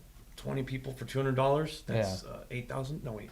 4,000. 4,000, yeah. I'll say, so then the first place prize would be like 3,000 and we could donate 1,000 to wildlife because let's face it, who's going to score the deer? Right. Who's going to keep official. the record? Unless you want to be the one that's there when someone says, I got a buck, I want to enter it. So someone's going to have to go there and measure the antlers. Right. And make sure the weight and who's going to do that? So we got to ask wildlife to keep a record for us. And they might do it but if we do it, hey, look, we'll give you 1/3 of the pot. You put it towards wildlife management. I don't care, towards beer for all I give a shit. So, but they're going to be, because that's the hard work, is keeping the score. So that's where I'm at right now. I'm willing to do it, willing to promote it. It's going to have to be all done digitally because you cannot get, I've tried to collect cash from people. No, you can't even get stickers to people. Right. It's just hard. Yeah, it's hard. So if you don't have Cash App, get Cash App if you want to enter. So we have a question on the live chat again. And I was going to actually. Is it about what hunting. I'm talking about? No, it's about hunting. Well, then we'll get to it later. We'll get to you, Christopher. But but then is wildlife legally allowed to do? Yes, that? they've done it before. Okay. With the QDMA. Okay. Yeah. So. So. All right, so that's where I'm at. I'm thinking it should be $100 per, and that way it's worth it because I mean, just face it, you put a lot of work into something and you kill a big buck and you could win potentially. We have probably, I don't know how many members we have that actually hunt Fort Bragg, but it's got to be over 100. Yeah. So that'd be good. So that's where I'm at. So if anybody's got any ideas, so September 30th is the deadline you want. If we're gonna do this, September 30th is gonna be the deadline. It's going to have to be digital, so get Cash App. I don't want to have, I got PayPal and I got Venmo. Or I don't have any of it. It's 2023. If you don't have fucking a digital pay app, then I don't know. I'm not holding the cash. Right. I'm not holding your cash and your PayPal and your Venmo. It's all got to be in one account. I've only got Zelle. So you need to get a Cash App, motherfucker. Yeah, Bitcoin. It's easy. We do Bitcoin? It's very easy. You go on Cash App, you connect your bank card just like Zelle, and then you can send and receive money. I think that's a cool, it's just been, there's been no competition or anything. And it brings a nice challenge to hunters. Sure. Yeah. Especially someone that's going every fucking day, and it's and just plus like, that's, I'm going tomorrow. 10 people, that's $1,000, and there's 5 of us right now that Right. are willing to do it. So $1,000 is a good pot to win. $100, I mean, let's face it, even $250 is a trip to the gas station. You know, you fill up your truck, get a Red Bull, get a fucking Slim Jim. Yeah. You know, buy the wife fucking flowers or something. We're just saying that $250 just ain't shit. But if that's too high, then we can bring it down to say 50. But I mean, maybe we can get more if it's cheaper. So but I mean, this is all stuff that we can yeah. cash So out, you but- be on the lookout for that. Yeah, And, if anyone's I'll interested, talk to that's a Jonathan cool idea. Holloway about it tomorrow. So, what I did want to ask you, without giving away your secrets, but for anyone listening, I'll tell. I don't care. Just don't give away spots. Spots. we have one question. Jason Forbes said should just go off tines and wait to keep it simple. Yeah, but what happens when the tines are both 120? Gotcha. So the tiebreaker go to weight. So you got 120, 120, 65, and 63. Well, then weight beats it. But what Yeah. if they're both the same weight and 120? Then what happens? Yeah, true. Age. So then the oldest I wins. guess. Yeah.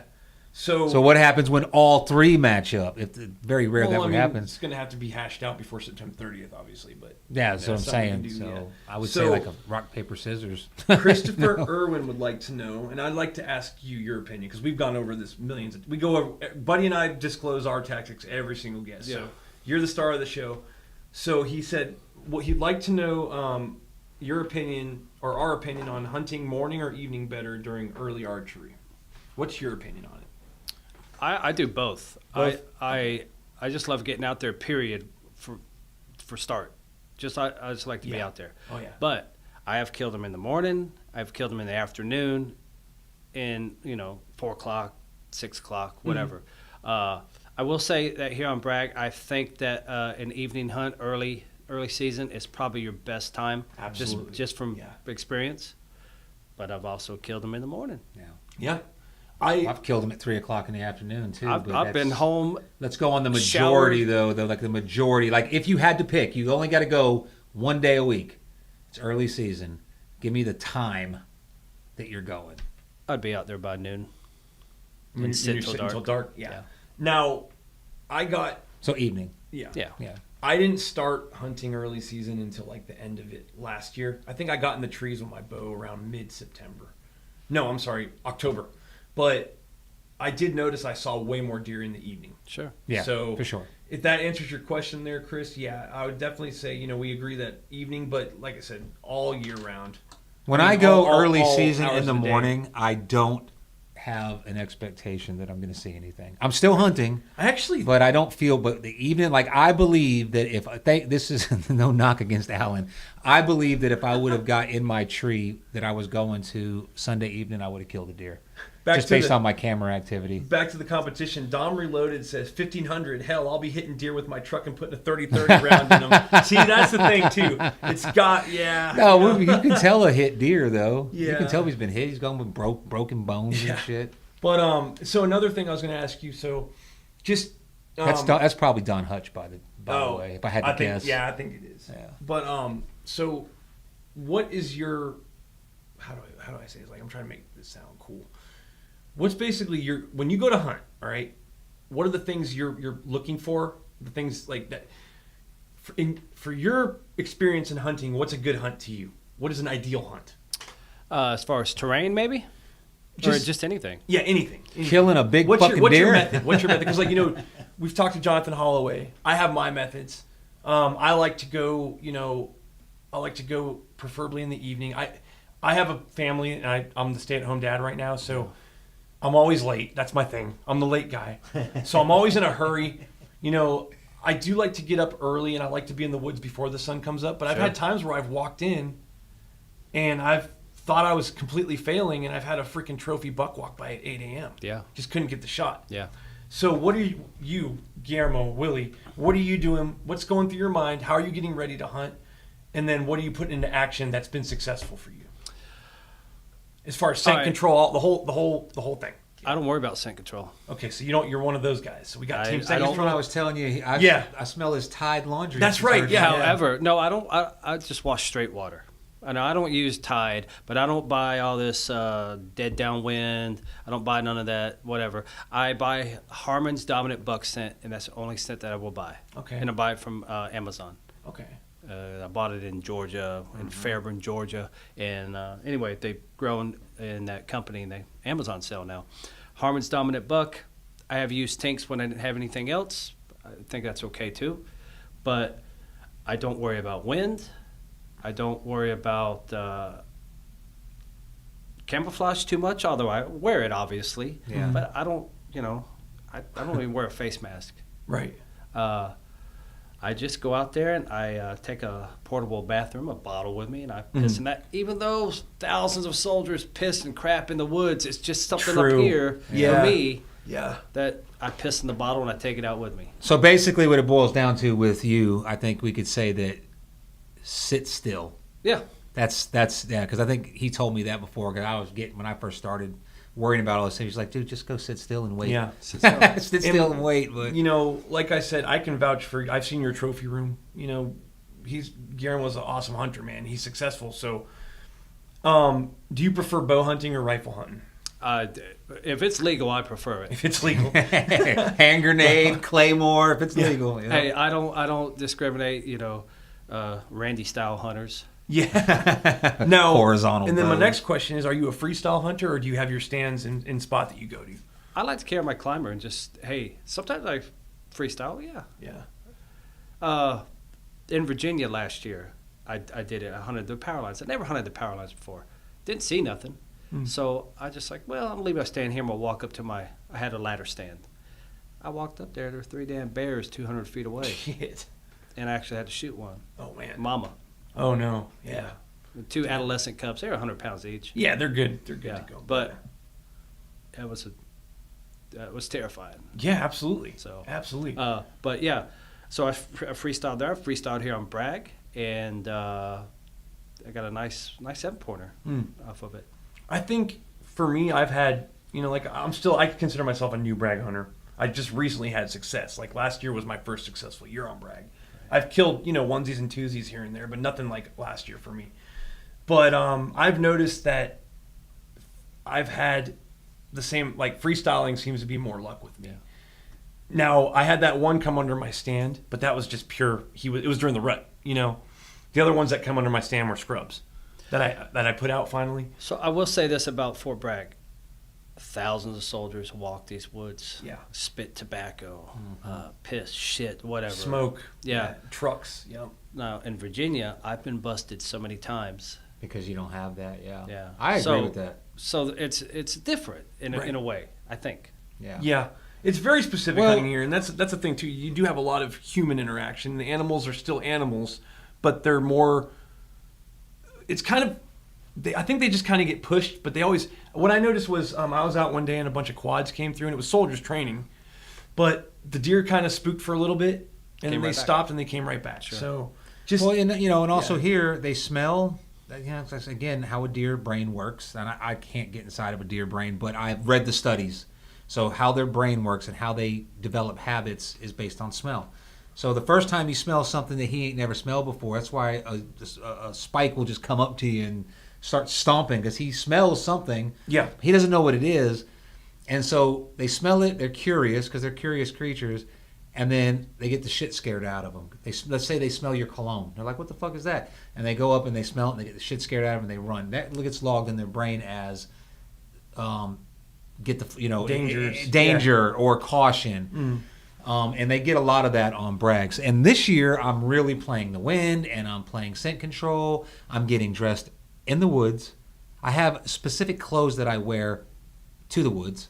I keep them in a scent bag too. I wear them in my truck. I get out of my truck. I put my hunting clothes on.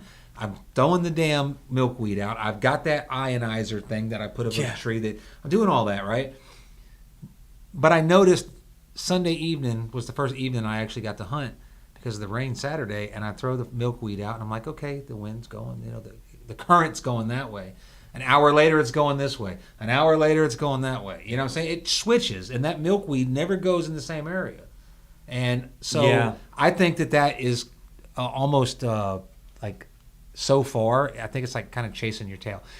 For an hour, if you think the deer is coming from this area and the current's going that way, you're good. That's what you want, right? But 2 hours later, when you drop the milkweed and it goes that way, now I'm not seeing any merit in that. So Daniel Krim asks, I'm going to ask you, Yet. Willie. Early season hunts, what do you look for? Food plots, water holes, thickets. What have you had success with? Thickets. Yeah. Because that's, again, when I first started hunting Bragg in 2013, I was used to Georgia and Virginia, and it was all thick, dense woods. And I come here, and it's like planted pines. Mm-hmm. And then, like I said, I hunted RS, and I killed that first 6-pointer, and it was wide open. Wide open. I mean, I could see my truck from where I was hunting. Yeah. And it still boggles me. Like, on the page, there's been a few bucks, and they've been out in them planted pines, just wide open. Yeah. And it's normal, obviously. But up here, for me, I got to get where it's thick. Yeah. And that's just what I gravitate to. Yeah. So, thickets for me. Randy has a good point too. He said he just hopped on the chat. Welcome, Randy. I see you figured it out. Good job. You still haven't figured out the right bow to use, but I won't. Yeah. I can't talk shit yet.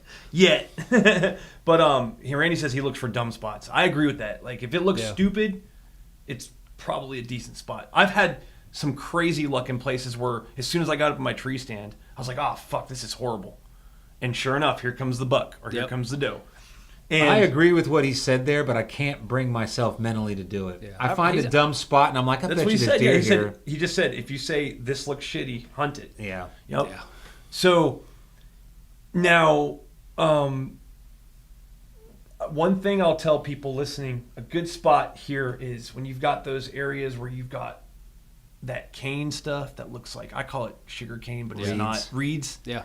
You got those areas, and if you look at it, once you get up in a tree and you look down at them, you'll actually see the game trails. Yep. That's one thing you look for. That's the kind of area those Yeah. went into. Those are transition points, and what they'll do is they'll come out of their thickets in the morning, or I'm sorry, in the evening, and they'll go eat, and then they'll go back into those areas. So when they're coming out at dusk, for instance, if you put up right on one of those edges where you're parallel to the entire reed thing, and there's there might be a ridge in front of you with some beautiful acorn trees, oak trees, and some nice pines, but you go down in that stupid little area and you get above one of those game trails, and that's a kick-ass spot right there. And that's all Bragg is. It's just transition points. It's not really. It's the same terrain, I like to hunt scrapes. Scrapes. I like to find a hot scrape that's being hit, and I'm hunting that all day, or a rub line. And you find a scrape and rubs. That's what I'm hunting. That's what I'm looking for. Well, I find doe pellets. There's food everywhere. Yep. There's doe everywhere. There's food, right? Especially this year. I know everybody keeps saying it, but man, I didn't even know. People are like showing pictures of these grapes, and muscadines. I look down, and there's. I got down because I had to take a shit. And as I'm walking, this is like 7:30 in the morning too. I'm like, fuck, man, it always happens.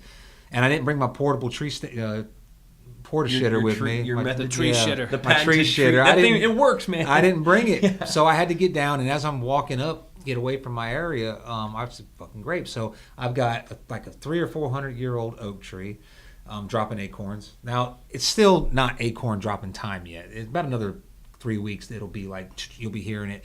I got a lot of food. I got the grapes. There's a lot of foliage. There's shit, but then as I'm walking 100 yards to take a shit, I'm walking through 4 more areas that have just as much food. So early season, man, if you can find a communal scrape now, I would say that is your ticket. That's just me. I could be wrong about that because, like I said, there's food everywhere. And another thing too, listeners, especially new hunters, you're constantly scouting. So think about it. Use your time getting to your tree stand. Use your time up in the tree stand. Use your time on the way out. That's scouting time right there. Yeah. And that's when that's how I learned a lot about Bragg, because you get up there and next thing you know, you start to see scrapes and rubs. Yeah, I've done that. I've climbed a stupid spot tree and just been like, holy shit. Matter of fact, last year, that's where I found that one spot. I had walked all through it, and I said, okay, as I'm looking for a tree. Mm-hmm. I know there's deer here. Actually, it was a spot that Randy had said that it would look good. So I go down there, I get in the tree, and as I'm up there, I'm like, oh shit, there's like 3 scrapes, like fresh ones to my left and right. Yeah. And the next day when I came in, I was looking for a better tree, and I was like, I turned to the left and looked up, and I saw the first rub, and then another one and another one. So once you find that, I think that's where you need to be. And then Randy says, yeah, you got to get about the food. Yeah, this year, guys, the food is out of control. Yeah, like I agree. So Randy says, you know, that's a good point on the food. You can't hunt food this year, so you got to look for. Well, you tracks and can, scrapes. but not now. Yeah. When it gets cold and it's it's winter time, like it gets into about the first week of November. Yeah. Food is going to be more scarce. Those grapes aren't going to be there. A lot of those leaves are going to be falling, and so they're going to be looking for, especially, I think acorns will have mostly dropped by then too. So, yeah, right now, like I said, the early seasons, they don't even have to leave the draw. There's plenty. Right. There's probably grapes and It's there's those insane. other little blackberries that are down in that draw that you were hunting Saturday morning, where there's all. That's where I got that doe like 2 years ago that we couldn't find. I shot her in the shoulder. Yeah. She was eating those blackberries. Yeah. They're not muscadines, but I don't know what they are. Little black things. Somebody told me what they were, but I don't remember. Gallberries. Gallberries. Yeah. Yep. Okay. They like those. What about those red? Persimmons? No. Oh, persimmons are gold. Yeah, but you know what? It's funny. I've hunted persimmon trees and I ain't never killed a deer off one. I've got them on camera, but when I'm there, no, the little. I think they're like little red berries. Okay, I know what you're talking about. Are they holly trees or? No, they're not hollies. There's a tree right at the right. Well, I can't say the area, but I always wonder if they eat those. They're in trees. And they're like little berries. We can't eat them. No, and they're not even juicy. You actually, they're not even juicy. Those ones I think humans can eat, but I wouldn't. They're not. They're tart. They're like yellow in the middle. They're not like juicy I know, like a grape would be. I was up in my stand. No, I was up in my climber out west on Sunday evening, and those were all over the place, but they were too high. Yeah. Yeah. I don't know. What did he say? 75 degrees. Sometimes. Oh, November 75. This is going to be a cold winter based on Also. because we got the El Nino. Yeah. That like I said, I can't explain it. I watch these weather. I have to watch the weather because I'm in the roofing business, so we like to watch when storms are coming. But this year is poised to be like a very, very cold winter. Which Bird food. That's what. Yeah, Randy said about those. So Buddy Ard has a great point too, and Randy as well. Buddy says, he's training his dog and squirrel hunting with dogs. He said, he says, I couldn't tell you how many deer we jumped last year squirrel hunting right off the hardtop, laying in those reeds. Shh. Hush. No, but don't repeat that shit. The deer. I know where that is. Huh? I know where that is. Yeah. Which hardtop? There's a million hardtops. I know. I'm just saying that. I like to hear the guys that say, "Get deep in the woods and get away from the fire breaks." I don't even argue with them. Yeah, you go do that. So, you're one that looks for scrapes mostly when you go out, right? No. No. Mm-mm. Okay. I'm kind of mixed on that because I have a real hard time. Like I'll see something and I'll convince myself it's a scrape and it's not. A lot of times it's turkeys too. For terrain. Terrain. Yeah. Okay. I don't really look for tracks. I mean, oh man, there's like 1,000 tracks here. Yeah. Sure, that's a good sign. Yeah. I might set off that. Well, who wouldn't? But for normally, I like to get where it's thick, and it opens up a little bit. Yeah. Yeah, I don't hunt tracks. So I use the tracks to kind of pinpoint. When I see tracks, I stop. And I see which way they're going. They're usually going into some thick shit. Where are they coming from? Sure. And then, so, sometimes you lose them. But if you just walk that direction and pretend you're a deer, like, where am I going to, because the deer is like a human. He's going to go the path that leads. He's not going to go under and over shit. So if you just start following the natural trail, you'll get up and around some trees where there's some food, you'll find a scrape. Well, and then when I find that scrape, I'll keep walking. I'll try to find another one. If I can find a rub, and then I know I'm going to be in between the food and the scrape in the transition area. That's what I like. Probably, it may be on Thursday. I don't know. I might go to that area. How can I say this? I flagged a trail. Yeah, I know what you're talking about. Where we would park over here and we would hunt over there. Yeah. Okay, I flagged a trail around where it gets real thick, but I found a way around it. And so it was a big game trail in there. A lot of tracks, a lot of rubs, even scrapes back in there. You've killed them from that area. I've killed them from that area. And I'm going to go put my camera back in there. How about put my fucking stand back so we can both have it when we go? But you gave it to me. I did, but that didn't. No, I said. That was a funny one. I said, okay, so yeah, I did give it to you, but I said, why don't you go to that spot? I have a stand that's been there for 5 years. Yeah, you're right. A climber. I'm just so terrified it's going to get stolen, even though it's been there for 5 years. Yeah, I know. Even if it gets stolen, you didn't pay for it. I don't care. It doesn't matter. That's the thing, I wouldn't go back in there this early. Sorry. No, you're right. There's some killer fucking snakes back there. Yeah, I the don't snakes care are bad this year. I'm just gonna let y'all know. I don't care I've- about that. I've had quite a few snake encounters already, just within the past 2 weeks. Oh wow. The funniest thing was my wife. That's her biggest fear. Like snakes. My wife is a tough son of a bitch, but A Filipino scared of snakes. oh, she is. This was hilarious. So, Wow. and it wasn't even a poisonous one this time, but it's funny because we're walking scouting like 2 weeks ago, and I was taking her because my wife actually wants to come hunting with me this year. I have a 2-person stand I'm going to put up, and it's a community stand. So if you want to bring the kid or girlfriend, everyone's welcome to Monica. in our little Monica again, Monica. Bing Monica button. Monica. Or Randy. I think don't we have a button that does we. clap or Bing. Which one was it? It's the where is it? Nope. it's No, not that you one. can. You won't hear it. You'll hear it on the. Nope. Don't be fucking pushing buttons over Oh, there. There we go. Okay. Anyway. But so we were out scouting. I'm trying to teach her the ropes. She's just gonna observe. She's not gonna actually hunt.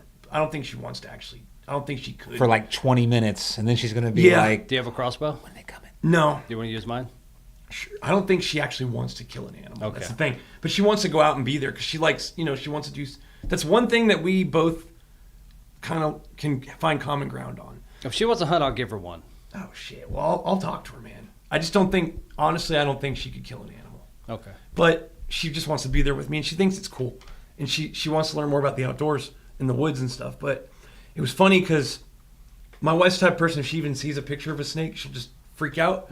And we're walking, and all of a sudden I just hear, "Hey, putang ina mo!" And that means like motherfucker in Filipino, and it was the most terrifying sound I've ever heard come out of that woman. And I knew before I even turned around, it was just a little black snake, and she was freaking out of sight, out of mind before it was just hilarious. But yeah, snakes are pretty shitty, and I saw a weird ass snake in my lawn. I didn't know it looked like a coral snake. Like But- red and yellow. But it's a harmless one. Okay. I It's kill the it anyway. what is it? It's called like a Corn snake. it's a corn snake. That's the same one I saw at the beach. Yeah. Was it black on red or black Black on on yellow? red. Hurt a fellow? Black a on fellow, yellow will yeah. kill a fellow. So Red on black. So I don't know. I just kill him. Snake your back? dead. Yeah. I just Yeah. leave him alone. I just go. No. If he's minding his business, I'm gonna leave him alone. But Yeah. if he's in my AO, he's dying. I don't give a fuck what kind of snake. He I could be a think- damn python that ain't gonna hurt me. I'm gonna kill him. Yeah. Make boots out. Where's of him. paging Greg Bishop? No. Yeah, when he killed a snake, somebody was Oh like, my "Oh, God, leave him man. alone." And I'm like, "You know That how many was- snakes there are? Shut the fuck up."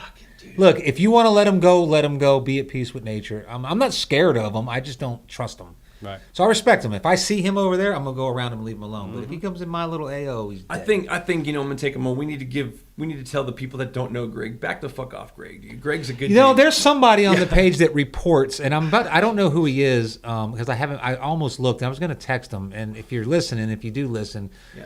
text me why you keep Yeah. reporting. I'm not taking his post down. The only thing I take down that he puts up when he puts up the Confederate flag shit or the politics, I take that down because that's not. Yeah, but Greg's a solid. Yeah, but the funny stuff, a lot of people like, if you don't like it, there's a button on Facebook that says page, start your own page, and you can call it whatever the fuck you want. And if you can get some members, go have a good time. I've never met him personally, but He's a good dude. He's a good dude. I've only met him laugh twice. I laugh at some of the stuff he posts. Yeah, he's our comedic relief. I love his. It's funny because he always every season he posts the pictures of him thinking. And Buddy actually had a shirt made. I wonder if hunting thinks about Yeah. me. Yeah. Yeah, that came from one year. I actually stole it from a. There's one of those things on YouTube. It was like signs, the phases of deer hunting, and the guy walks in. He's all motivated. Yeah. And he's like, "Yeah, man, I'm gonna do good this year. I got a couple 4x4, 5x5s coming on my stand. Blah blah blah." They're talking. Then he gets out to his stand and he's looking and he's hunting. That's like the first phase, second phase. Then the third phase, he's like, "I wonder what my third grade teacher, Miss Barnes, is doing." And then he's sleeping. Yeah, that all stems from that right there. It was funny as hell. But yeah, I don't understand. There's some people on there that I don't know. Some people are just dicks. Yeah. And I don't want to be everybody's friend. So if you think that some guy having fun, comedic relief, if you find that you don't think it's cool enough, don't fucking report it to me. Take your ass off the fucking page. That's It's all just I like would say. it's just like last year when you were talking about it. People taking a picture of Google of a corn pile. So, somebody found it. I mean, come on. Oh, we're yeah. just, yeah. It's all Does it happen Yeah. on Bragg? Yes. Yes, People it do happens. I don't like that. I tried. Here's the thing. I'm a moderator on the page. I am the admin of the page. I own the page. I can take down whatever I want. I can put up what I want. I try not to do like, okay, Buddy and his group of friends have free run, and everybody else has got to play by these certain rules. No. There is an element of that, okay? Whereas I'm not going to take down Greg Bishop's post because you don't think it pertains to hunting. He's a homie. And he's been around since the beginning, and you're free to go take a page. You're free to go and start your own page.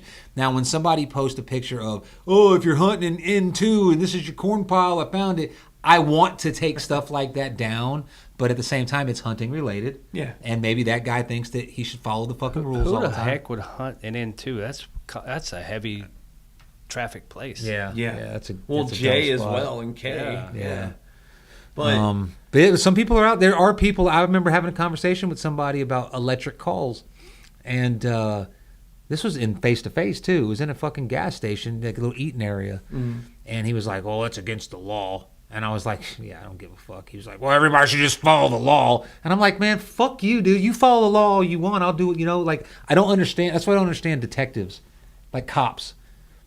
You don't make no money, and your whole life is based on like investigating and catching people. Like I just mind your own fucking business. That's my mentality. Yeah. So when I see somebody rat somebody out for finding their corn pile, I want to take that stuff down, but I don't. So that's where I use the restraint. Like you put it, just don't take a picture of someone's fucking truck and their license plate and post it and say, don't park on the fucking blade. Like you're not calling people out on this page. You can put a post up and say, hey, look, man, if you're in a red truck, like I did. I didn't say what type of truck it was. Right. I said white truck. Sure. And I got like 6 people. Was it a Tacoma? No, it wasn't you. Was it this? No.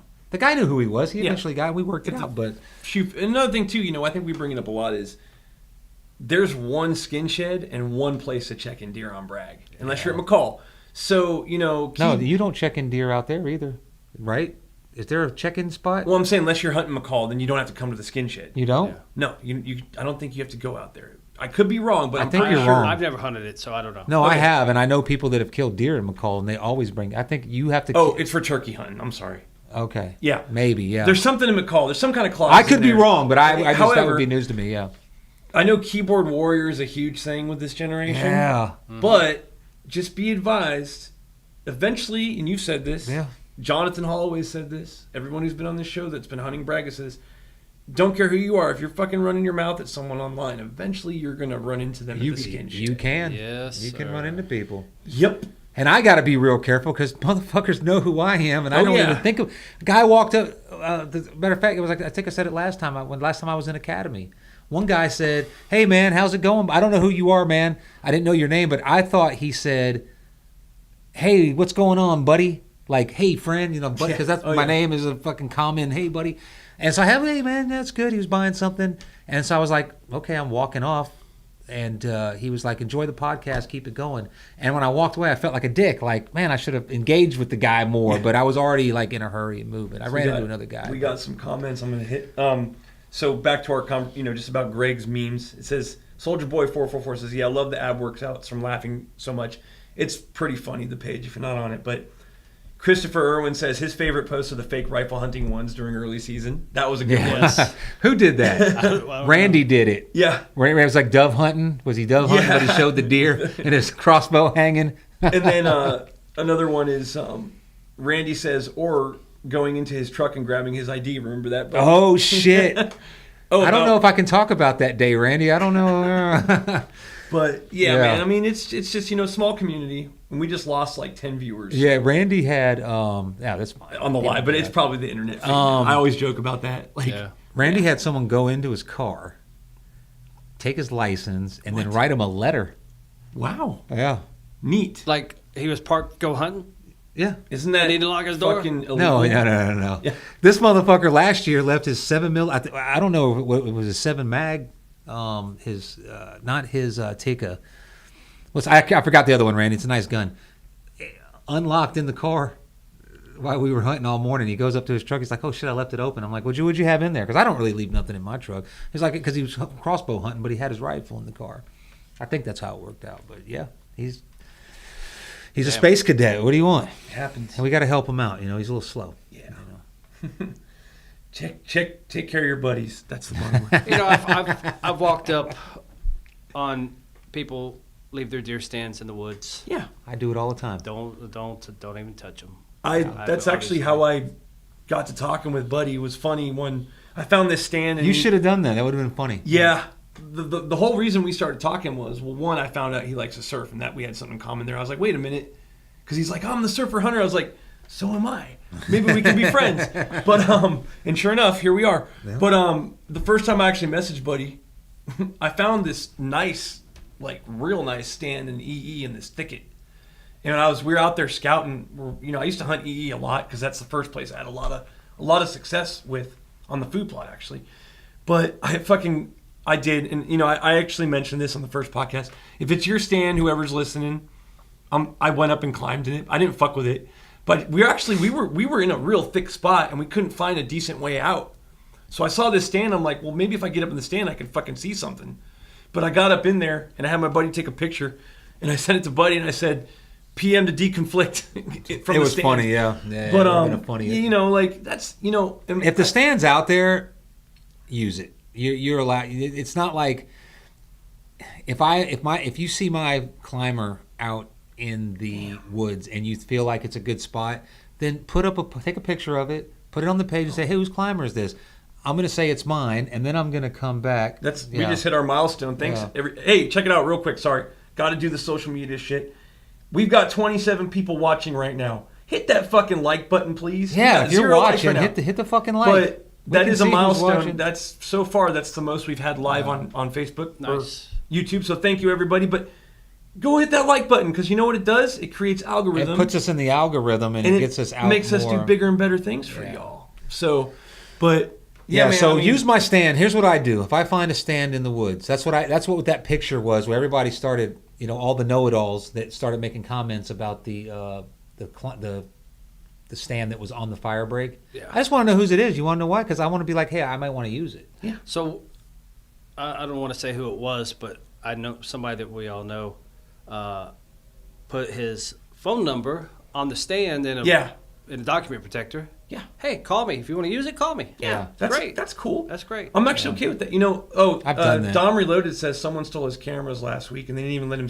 That's, you know. That's different. I don't think, I hope it's not a vet or a soldier doing that. But I think when you get into those gray areas that anyone can access, and there are local shitheads that are just shipheads and they're probably poachers.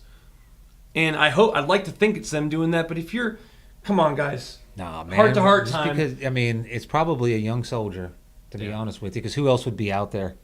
A lot of times, it depends on what area you're in, too. If you're in an area where there's a lot of PT and stuff, a lot of the guys that don't even hunt Bragg, but they're hunters, they might think it's funny, like, I'm going to teach this motherfucker a lesson and even lock his shit up and take it, because they'll use it. Randy says he's the one that leaves his phone number on the Well, I wasn't gonna say it. Oh, he said on the live chat. So he put what he put on there. He was like, "Look, if you need $50, call me. I'll cash app you $50. Use the fucking stand. Just don't steal it." I always do that too. Christopher Irwin says he keeps his number on the dash in his truck. On that little yellow card, I always put my number on there. Okay. And I'm like, if there's a number, I put P. I actually, because it's funny, but it's serious. That's a good idea. Yeah. I put PM to deconflict in my number. Right where it says that line above your name. Yeah. But then I put my emergency contact too. On there as well. So in case, just God forbid anything happen and someone finds my vehicle. Yeah. But speaking of which, can you laminate me are you going to work at all? I want another laminated yellow card. I'll go buy you want one too? Absolutely. A little erase marker. So it makes life so much easier. I'll write your names in marker and then laminate it. That way you don't have to write your names. Yeah. Do you all I still to this day, nothing is more satisfying than driving out around the DZs and seeing fucking tactical vehicles and everyone just mean dogging you what the fuck are you doing out here? Yeah. But that's that little yellow plaque is our pass card. But I got stopped during scouting. The guy wasn't an asshole. He was like, "Hey man, I'm in a Jeep. Yeah. I'm on the fucking where I'm at."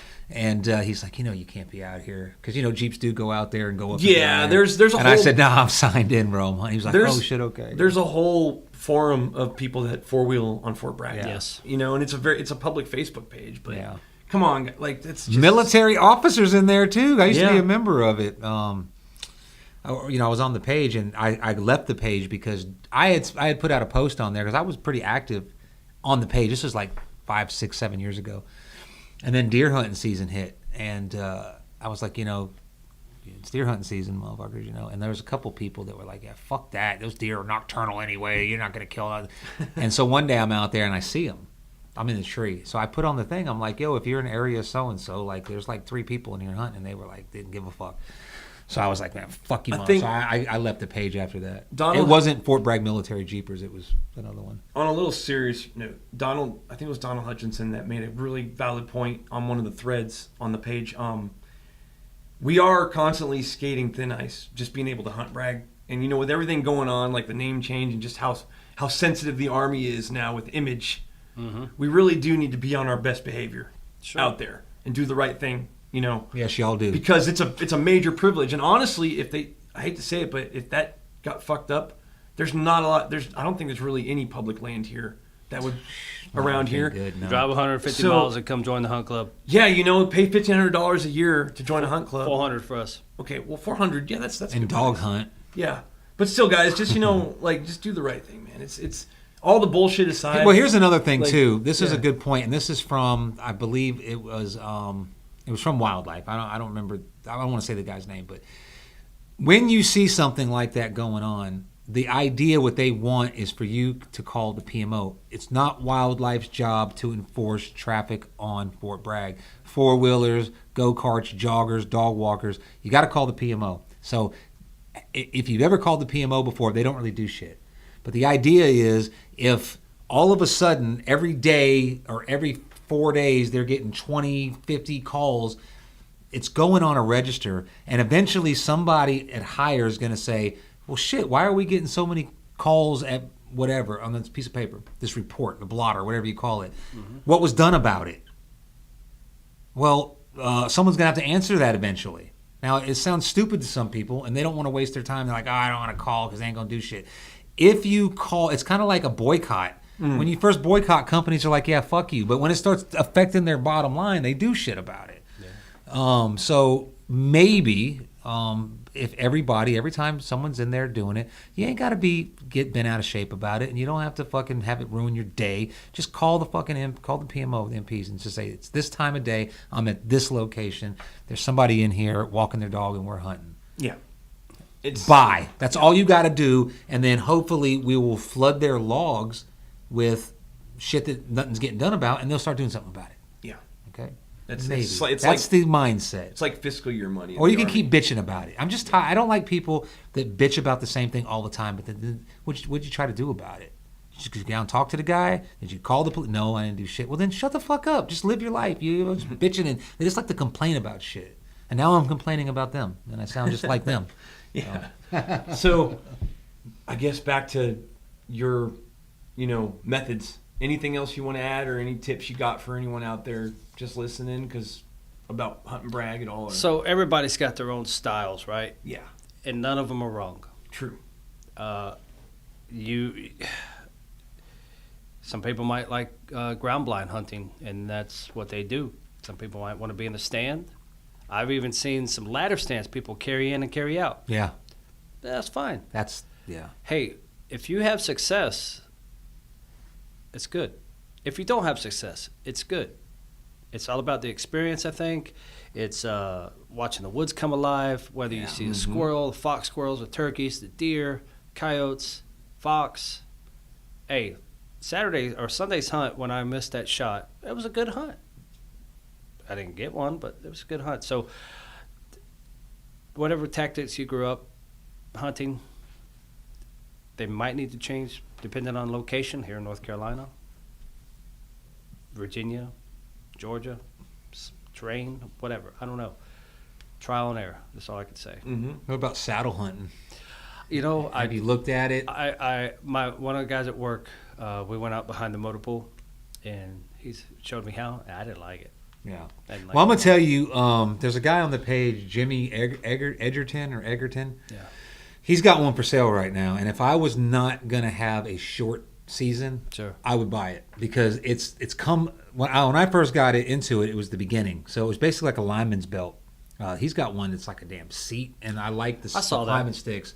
$600, that's a good deal. Because I think back 4 years ago, was it, when I had the saddle set up? I paid almost $700 for the saddle, the rope, and everything, and all the accessories. I think it's a good deal. So if you're looking to get into saddle hunting, I would definitely recommend. I told him I'd plug it. Jimmy Egerton's setupe. It's a good setup. Well, thanks to you, I have like 6 climbers. Yeah, now. right. Saddle hunting, though, yeah. I gotta say, if I, and I may get back into it because I'm realizing, especially this year for some reason, the flexibility it gives you. And I think, who was it? Not Buddy Ard, but was it Buddy Ard? James Ferradori was John Ferradori. Yeah. Ferradori, when he was he said, "Man up and use a saddle." And we went back and forth about it, just joking. And I said I didn't like the knee pads, and he was like, "Knee pads?" Question mark, And I never responded. I just remembered that. But yeah, because when you're sitting in the saddle, your knees are up against the tree. You know what I mean? Literally, when you sit down and you want to relax your feet, your knees are going to hit the tree. So that's what I was talking about, John. So in my stand, I got a Summit Viper, the aluminum That's one. yeah. I have that the one from back in the day as well. You know, I'll take a nap in that. Oh thing, yeah, right? you got to damn near jump out of that thing to fall out too. Dude, I'll Do you- sit straight up, I was head gonna tilted ask, back. man. Oh yeah. Sunday, before I seen those deer, I think I got out there at like 2 o'clock. And I fell asleep for a good 30, 40 minutes, I'm sure. And I woke up, and you ever had that deep sleep and you wake up and your body's numb? And it like almost hurts? Yeah, your whole body fell asleep. Yeah. I was up there like this. You and probably I had to- your a lot of times with that Summit, if your bottom stand is too low or too high, you'll cut your circulation on Sure. your Yeah. feet. Now, you use a crossbow though, correct? No. I have one. When do you hunt? So that's what I was going to ask I you. have a 'cause couple, actually. When I bow hunt, I prefer a hang-on stand because it gives me the mobility to draw. Right. And I'm a big dude because But it limits you to. You only go to one spot. I don't like hunting in my Summit with my bow because I feel like I can't get the angles I need. Why? What's your guys' method for being able to safely sit in that thing while you're bow hunting? Because either Where's your bow when you're hunting? where do I keep my bow? Yeah. I put it in front of me on the bar. Okay. Okay, so Yeah. I hang it on a hanger. We You hang hang it? it. See, so I it's did that. hanging right here, so you grab it. I mean, when I seen those deer, like, all right, so first of all, when I pick a tree, if I can, some places you can't, it was a hard, like a hard oak tree, yeah, hardwood. hardwood tree. But next to it was a tree with a bunch of branches and big leafies, but it had a avenue to go straight up. And so Yeah. I had that covered that way, and then in front of me where those deer came out, there was another one of those trees with branches coming out this way. So I had that break up, and that's what I typically look for. Yeah. And I seen them, and I just was like, grabbed it, and I was ready. You stand up. Yeah. But what I'm saying is, I guess, how does this make sense? The rails seem to mess with me when I have my bow. Like I can't when you sit in that thing, you can either do it when your knees are high up and the bar is super low and you can almost lean on it. Sure. Are you doing that when you bow hunt on that thing? I think my bar is probably about right here. Right there. So when I Okay. stand up on that, Like this. the bar's Gotcha. going to be at like my Okay. thigh. See, that's where I got to be. I have my harness now. I'm gonna admit, I used to go up without a harness in that thing, which is stupid. You use a harness wheel? I do, and I'll tell you why I do. I don't. I don't. either. That I've been thing, 50 I mean, feet that up thing with is. it. I should. Yeah, unless that thing fails, it's relative. Like you can like fall down in that thing and still not fall out of it. But when I really got, I did post a selfie one time. Everybody posts their hunting selfies. Everybody does. Mm-hmm. I just like to get up in the tree. I like to remember it. Like I like to have memories in my phone of that day when I hunt. So I'll take one or two little selfies in my tree. But I had a buddy that hunts in Virginia, and he's like, "Hey man, you need to strap up. Period." And I was like, "You know what? You're right." But I had a real oh shit moment when I was in my fucking hang on and I nodded off, and I almost fell out of the fucking tree stand. Now that in a hang on, a lock on Yes, stand, I will. I'm wearing a Oh, harness. yes, absolutely. The Hey, times that I didn't, I tied myself to the tree. By the way, I've Uh-oh. We just lost audio. There you go. Oh, there we go. No, So- we didn't lose audio. We lost. Yeah. Okay. I've organized. I'm emptying my house out. By Yeah. the way, fixing to rent it out. So I've organized a lot of stuff. And if anybody out there on the page, if you don't have a harness and you need a harness, contact me. I'll give you one. I got like 6. Okay. You got yeah. one that you're supposed I've to got give extra me, the ones, too. muddy one. Well, yeah, I'll give it to you. So It's bring no it. You problem. never bring it. I'm not going to drive all the 20 miles to get it. I guess I should if you're giving it to me. But put it in your truck and I'll get it from you tomorrow. Yeah, I will we're say- family. I will say this though, I always used the ones that came with the stand when I did. I have a before. couple of. I have a gorilla. Oh yeah, I got one of those hunter safety. Oh, I love that thing. I'm already hooked to it. Like, I'll plug Jonathan here. He put me onto it, and that thing is like it's fucking awesome. So did it come with a matching purse, or did you have to buy that separately? Mr. says a man who wears Uggs. Uggs are fucking awesome. But fuck just you fucking talking with you, about? dude.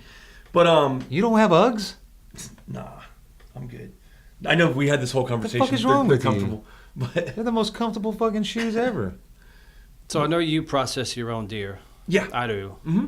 Yeah, I process his. yeah, Yeah, absolutely. but you're processing it on my grinder, my slicer. Wait, you gave it to me. Yeah, right. But I'm saying, No, but Buddy's smart. He'll give you something that you think he's gifting it to you, but he's actually using it to his advantage. no. Here's the thing. I processed my own deer for years. It's a lot of fucking It's work. a lot of work. It is. Yeah, And a But lot you of times it'll be like, I'm not gonna kill this deer, and he's like, kill it. I'll fucking okay.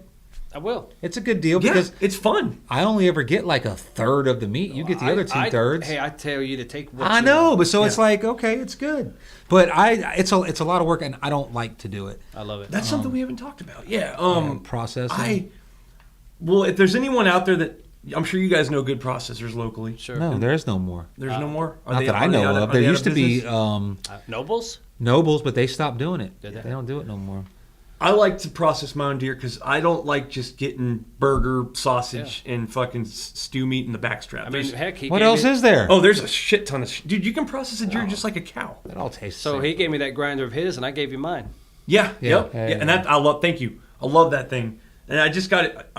It's funny because I So remember you owe me a processed deer, and now you're in debt to me for a processed deer because you would have never got that motherfucking thing without me giving it to him, and there you go. Randy says both of you owe me. I do. I owe Randy. I do. Randy's. I owe. Yeah, you can take it out in blood next time, Randy. I'll give you some pecan moonshine.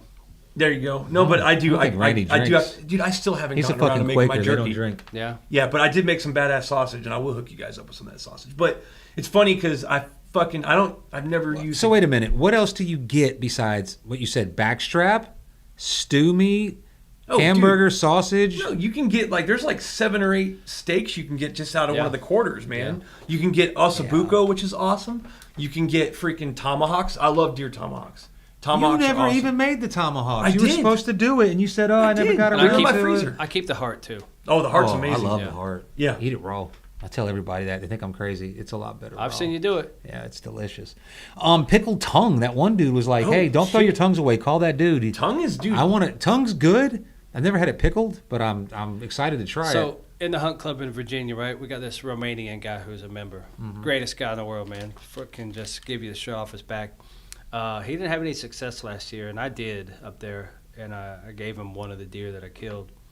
But he would always take what we would consider scraps, and he'd be happy to get it because of the culture that he grew up in over Yeah. there. Oh yeah.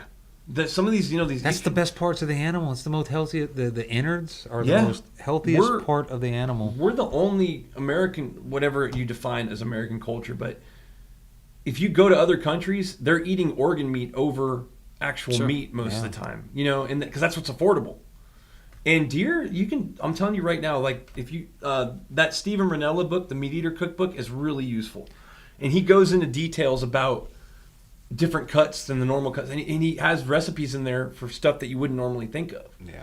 Now, here's the next question, and I was thinking about this too. There's a video out that was a guy in Robeson County. He had a pretty valid point about chronic wasting disease. So what I was going to ask you guys is, are you worried, or have you ever been worried about, I know there's not a lot of research about consuming deer meat that could have CWD. They say it could be like mad cow disease. They don't know enough about human interaction with it and what the long-term effects are. Now, we're going to have a period when it's mandatory testing. Sure.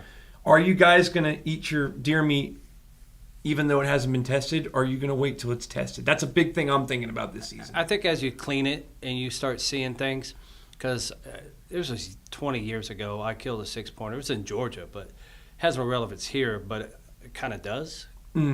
But this is before I learned how to process. I took it to the butcher, And he called me a couple days later and said, look, man, you don't want this. He's been fighting. He's got holes in him. He's full of pus. Oh, yeah.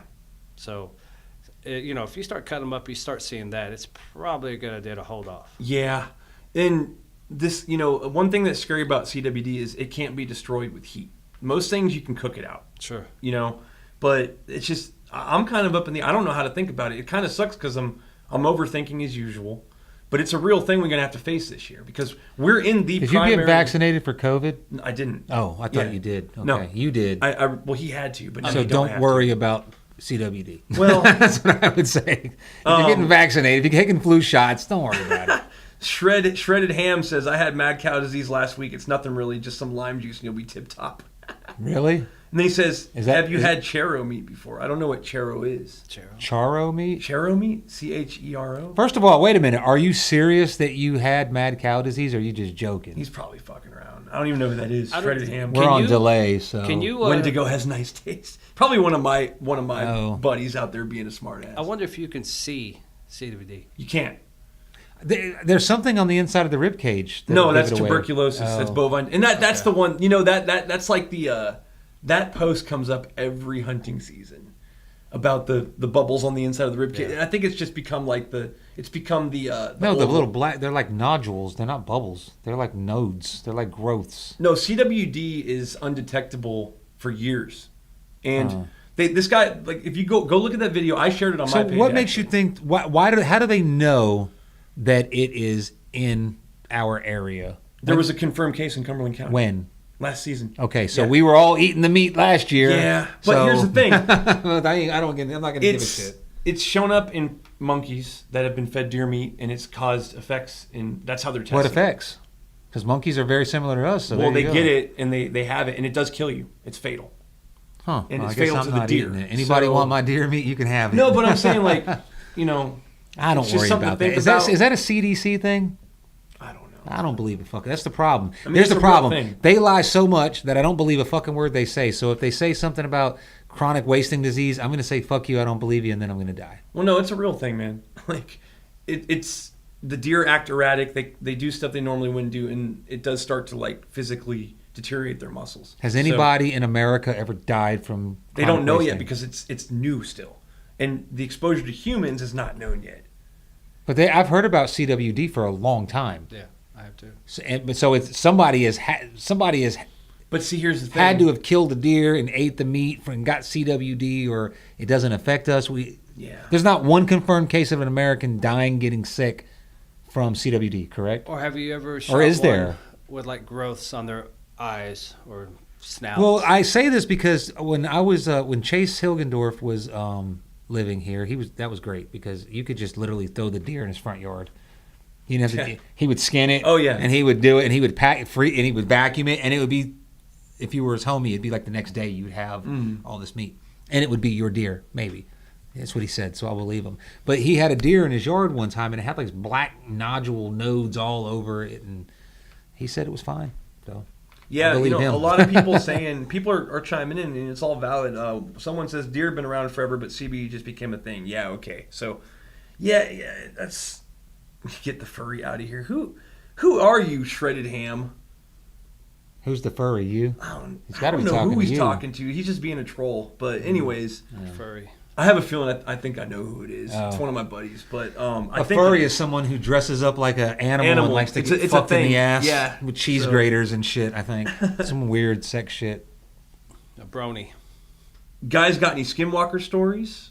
Any what? Skinwalker stories. What's that? That thing I told you about on that The Instagram? Chupacabra? Yeah, just cryptid. Oh, no. Nah, not out here. Supposedly, because I told Buddy last podcast there's a whole.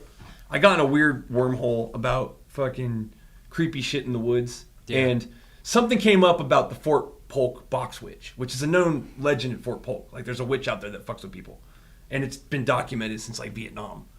And it goes back to like when that land was owned by poor families and they kicked them off. Supposedly, this lady made a stand against the government, and the legend goes she either was killed or she killed herself, but her witch fucks with soldiers out there and fucks with people. But anyways, Kind of like Soap Sally. Yeah. You ever heard of Soap Sally? Someone says we can treat it like a CBRN attack. Lowest ranking guy on base tries the meat first. Yeah, there you go. Yeah. But no, so I got in this, little tangent, and I started, the internet you can find things, but supposedly there's a whole Instagram page that's really big, and it's about specifically military ghost stories. And supposedly in Area J, there's a skinwalker or some shit. And this guy has it's probably just soldiers fucking around, but it's just funny. So I think you got to be more concerned about meth heads. back when I was in 82nd, right, our motor pool backed up to Area J, and this is back when we had motor pool guard. Mm-hmm. Yeah. And it was a couple of the guys in our section night to have it. It was a weekend. So we all got dressed up in some black clothing. We jumped the back gate in Area J, and we come around there and put some mask on. Jeez, there it is. So, yeah. Y'all hear that? There's our confirmed skinwalker. Yeah. It's called Tales from the Gwid. The Grid It's Squares. funny that you say that. When I was in Iraq, we had, as a contractor, we had the Coin Academy, and we did the security. I was in charge of the security at the Coin Academy in Taji. So if anybody's ever been there and saw it was the only American base that was guarded by an all Iraqi security force, and that was a time getting them trained to American standards. But when the new guys would come on, the older Iraqis would take the firing bolts out of their AKs, and then they would go outside the wire and start throwing rocks at the thing. And I thought it was fucking hilarious. But then one of the commanders found out about it, and I had to answer for it. And I'm just like, what? They're just fucking around. So Taji, the Coin Academy was inside of a secure perimeter already, so it's kind of stupid to have security. Shredded Ham says he's in the tub rubbing one out. Can one of us throw our feet up? We've officially broken through that threshold of putting ourselves on the internet. So here's the deal. There goes Willie. Let's ignore everything that he says. Yeah. Hey, so I don't entertain. Here's a that true bullshit. story. Back when my mom and dad lived in Fairburn, Georgia, where I killed that big 11-pointer that I got on the wall. That's more like a 15-pointer. Yeah, true. Yeah. But anyway, I was back there one day. And y'all ever had sleep paralysis where you're awake and you just can't break out of it? Uh-huh. Man, I'll never forget that day. I was up there. I had in my stand where I was facing the tree, so I was able to lean up. I took a nap or whatever. And I have a little basket that I laid the gun in. You can squeeze it and it'll hold it. And I came to. I could feel the cold on the neck, right? And I swear, hey, you. And I broke out of that sleep paralysis, right? Yeah. I said, damn, where'd it go? Who was it? Dude, I shot down out of that tree. I ain't never went back to that spot. Yeah. Let me tell you something about sleep paralysis. The next time you get it, don't freak the fuck out. At that point, you can do whatever you want. It's called lucid. You can go into a lucid dream. You can do whatever you want. If you can stop the urge from freaking out, which is like most people do, because you think like somebody's like right there or trying to get in your house. What? Notification. Oh, the battery's gone. That's all right. We're about to finish up anyway. It's 2 hours and 16 minutes. It's 10% battery. Yeah. So at that point, when you ever get sleep paralysis, stop. Don't freak out, and then go do whatever you want. I've flown and been so real that I got like the fear of heights because I'm like anybody. If I'm not in an airplane and I'm 300 feet above the ground, I'm scared. It just reminded me of Freddy Krueger. Like in my dreams, I can't run. Yeah, but but there's an explanation for that, and we're going to run out of battery. But when you're in sleep paralysis and you go into lucid dreaming, you can do whatever. I tell you the story. The first time it happened to me, I was flying. Then I realized that I was dreaming. It was in Afghanistan. I was actually on tower guard. I was sleeping. Shit. It was my turn to sleep. But so I was flying around, and I'm like, I'm in a fucking lucid dream. I ain't had sex in a long time. So I fly down into my tent, into my cot, and I get in there, and the first thing I think is, that's probably going to be my wife. Well, fuck, it's a dream. I don't want to have sex with my wife. So I pulled the sleeping bag, the fart sack back, and it was her. So I covered it, and then I uncovered it, and it was some blonde chick that I'd never seen before. So I get into it, we start doing it, and it was so fucking real. And because I've never had a wet dream before. And Peralta, I think it was Peralta, was the guy who was on tower guard with me. I wake up, and he jumps. He's like, what happened? I stand up, I run outside, and I go to the fucking porta shitter and rub one out in like 2 seconds. Boom, that's how close I was. Like, I knew, like, I got to get this out. And it was like a good one because it had been weeks, So anyway. I think, real quick, I want to entertain some of the people watching, but who was it? Christopher or no? Shampoo for That what? was back to the foot thing. Oh. Shredded. Some people want to hear about paranormal. The only thing that I've had out hunting was Fort Polk. And Fort Polk's just a shitty, bad vibey place. Period. There's a lot of weird shit that goes on. Go ahead. I'm just looking at the thing. But there was one time I was up at Peace on Ridge, and Peace on Ridge is where a lot of, they call them the heritage families. Those are the families the government. This is great. So there was a bunch of Civil War vets who were poor fucking pitch farmers after the war that tapped pine trees to make a living. And when the government came and took the land, they fucking booted all these families out. And they're they got family cemeteries. So what the government has done now is they have the heritage families, and every year they allow the relatives to come on and they let them visit their old homesteads. Yeah. But there is a lot of creepy energy out there. And the only time that really, and I don't want to jinx myself, but the only creepy thing that's really happened to me was I was at Peace on Ridge. And I was by myself, and it was the middle of the afternoon. I got up in this tree, and I just got this fucking weird, almost like vertigo, just like horrible. And I wasn't even thinking about anything bad. It was a beautiful day, but I just got this feeling like I was not supposed to be there. And something told me to get the fuck out of there. And I did. And I was just creeped out. You know when you feel like you're being watched? Yes. That feeling. And, we have senses. I believe, I'm going to sit here and just be honest. I believe there's shit we can't see and can't explain, period. There's energies in this world. There's stuff around us all the time. Whether or not we can make contact with it, that's a whole nother. That's Neil deGrasse Tyson shit. Fuck him. But that guy's an idiot. Everybody thinks that's he's just so smart. But anyways, He's a fucking idiot. Everybody's like, "Oh, he's so smart, man." Listen, I don't even want to get into it because we And really I got to do- wrap it up because it's about to turn off. And But we literally got the 7%. woods is a natural human fear. It has been for thousands of years, and it's we have legends and lore. It's always in the woods, and it's a dark, scary thing that it can kill you in an instant if it wants to. And there's dangerous shit out there that can kill you. So it's naturally a fucking. Now there is. I will say this at Bragg, I don't hunt in one spot, and that's by the Civil War battlefield. Yep, Because I saw that. if you know what happened, those dudes got ambushed. There's fucking mass graves out there that are unknowns, and it was just a brutal thing. And I've heard, there's creepy shit that goes down out there, and I just don't want to be out there because my mind will start going, and I have a big imagination when it comes to that stuff. Mm-hmm. So I avoid that place. But Brennan's scared of the boogeyman. I'm not scared of the boogeyman. I am. That's why I don't like to fucking walk along. Yeah. Look, I don't even stay till dark.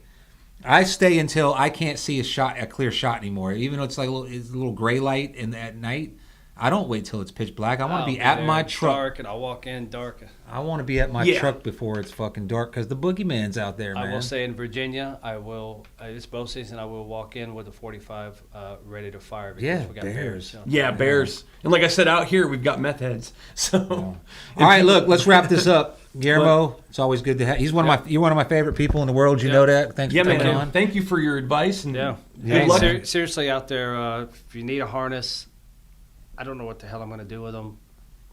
Hit me up, Guillermo Martinez. Real name is William, if you want to know that. So.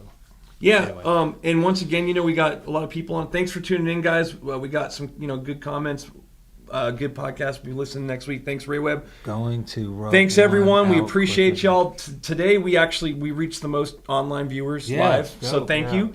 But go to the website. Buy a look. We got the how. We got to do the business part. We got the how copy hat in. Hell okay, yeah. it's dope. I like it. That's why I made it. We got everything on there. Fort Bragg stuff. Just go on there and buy something, man, because this shit's not free.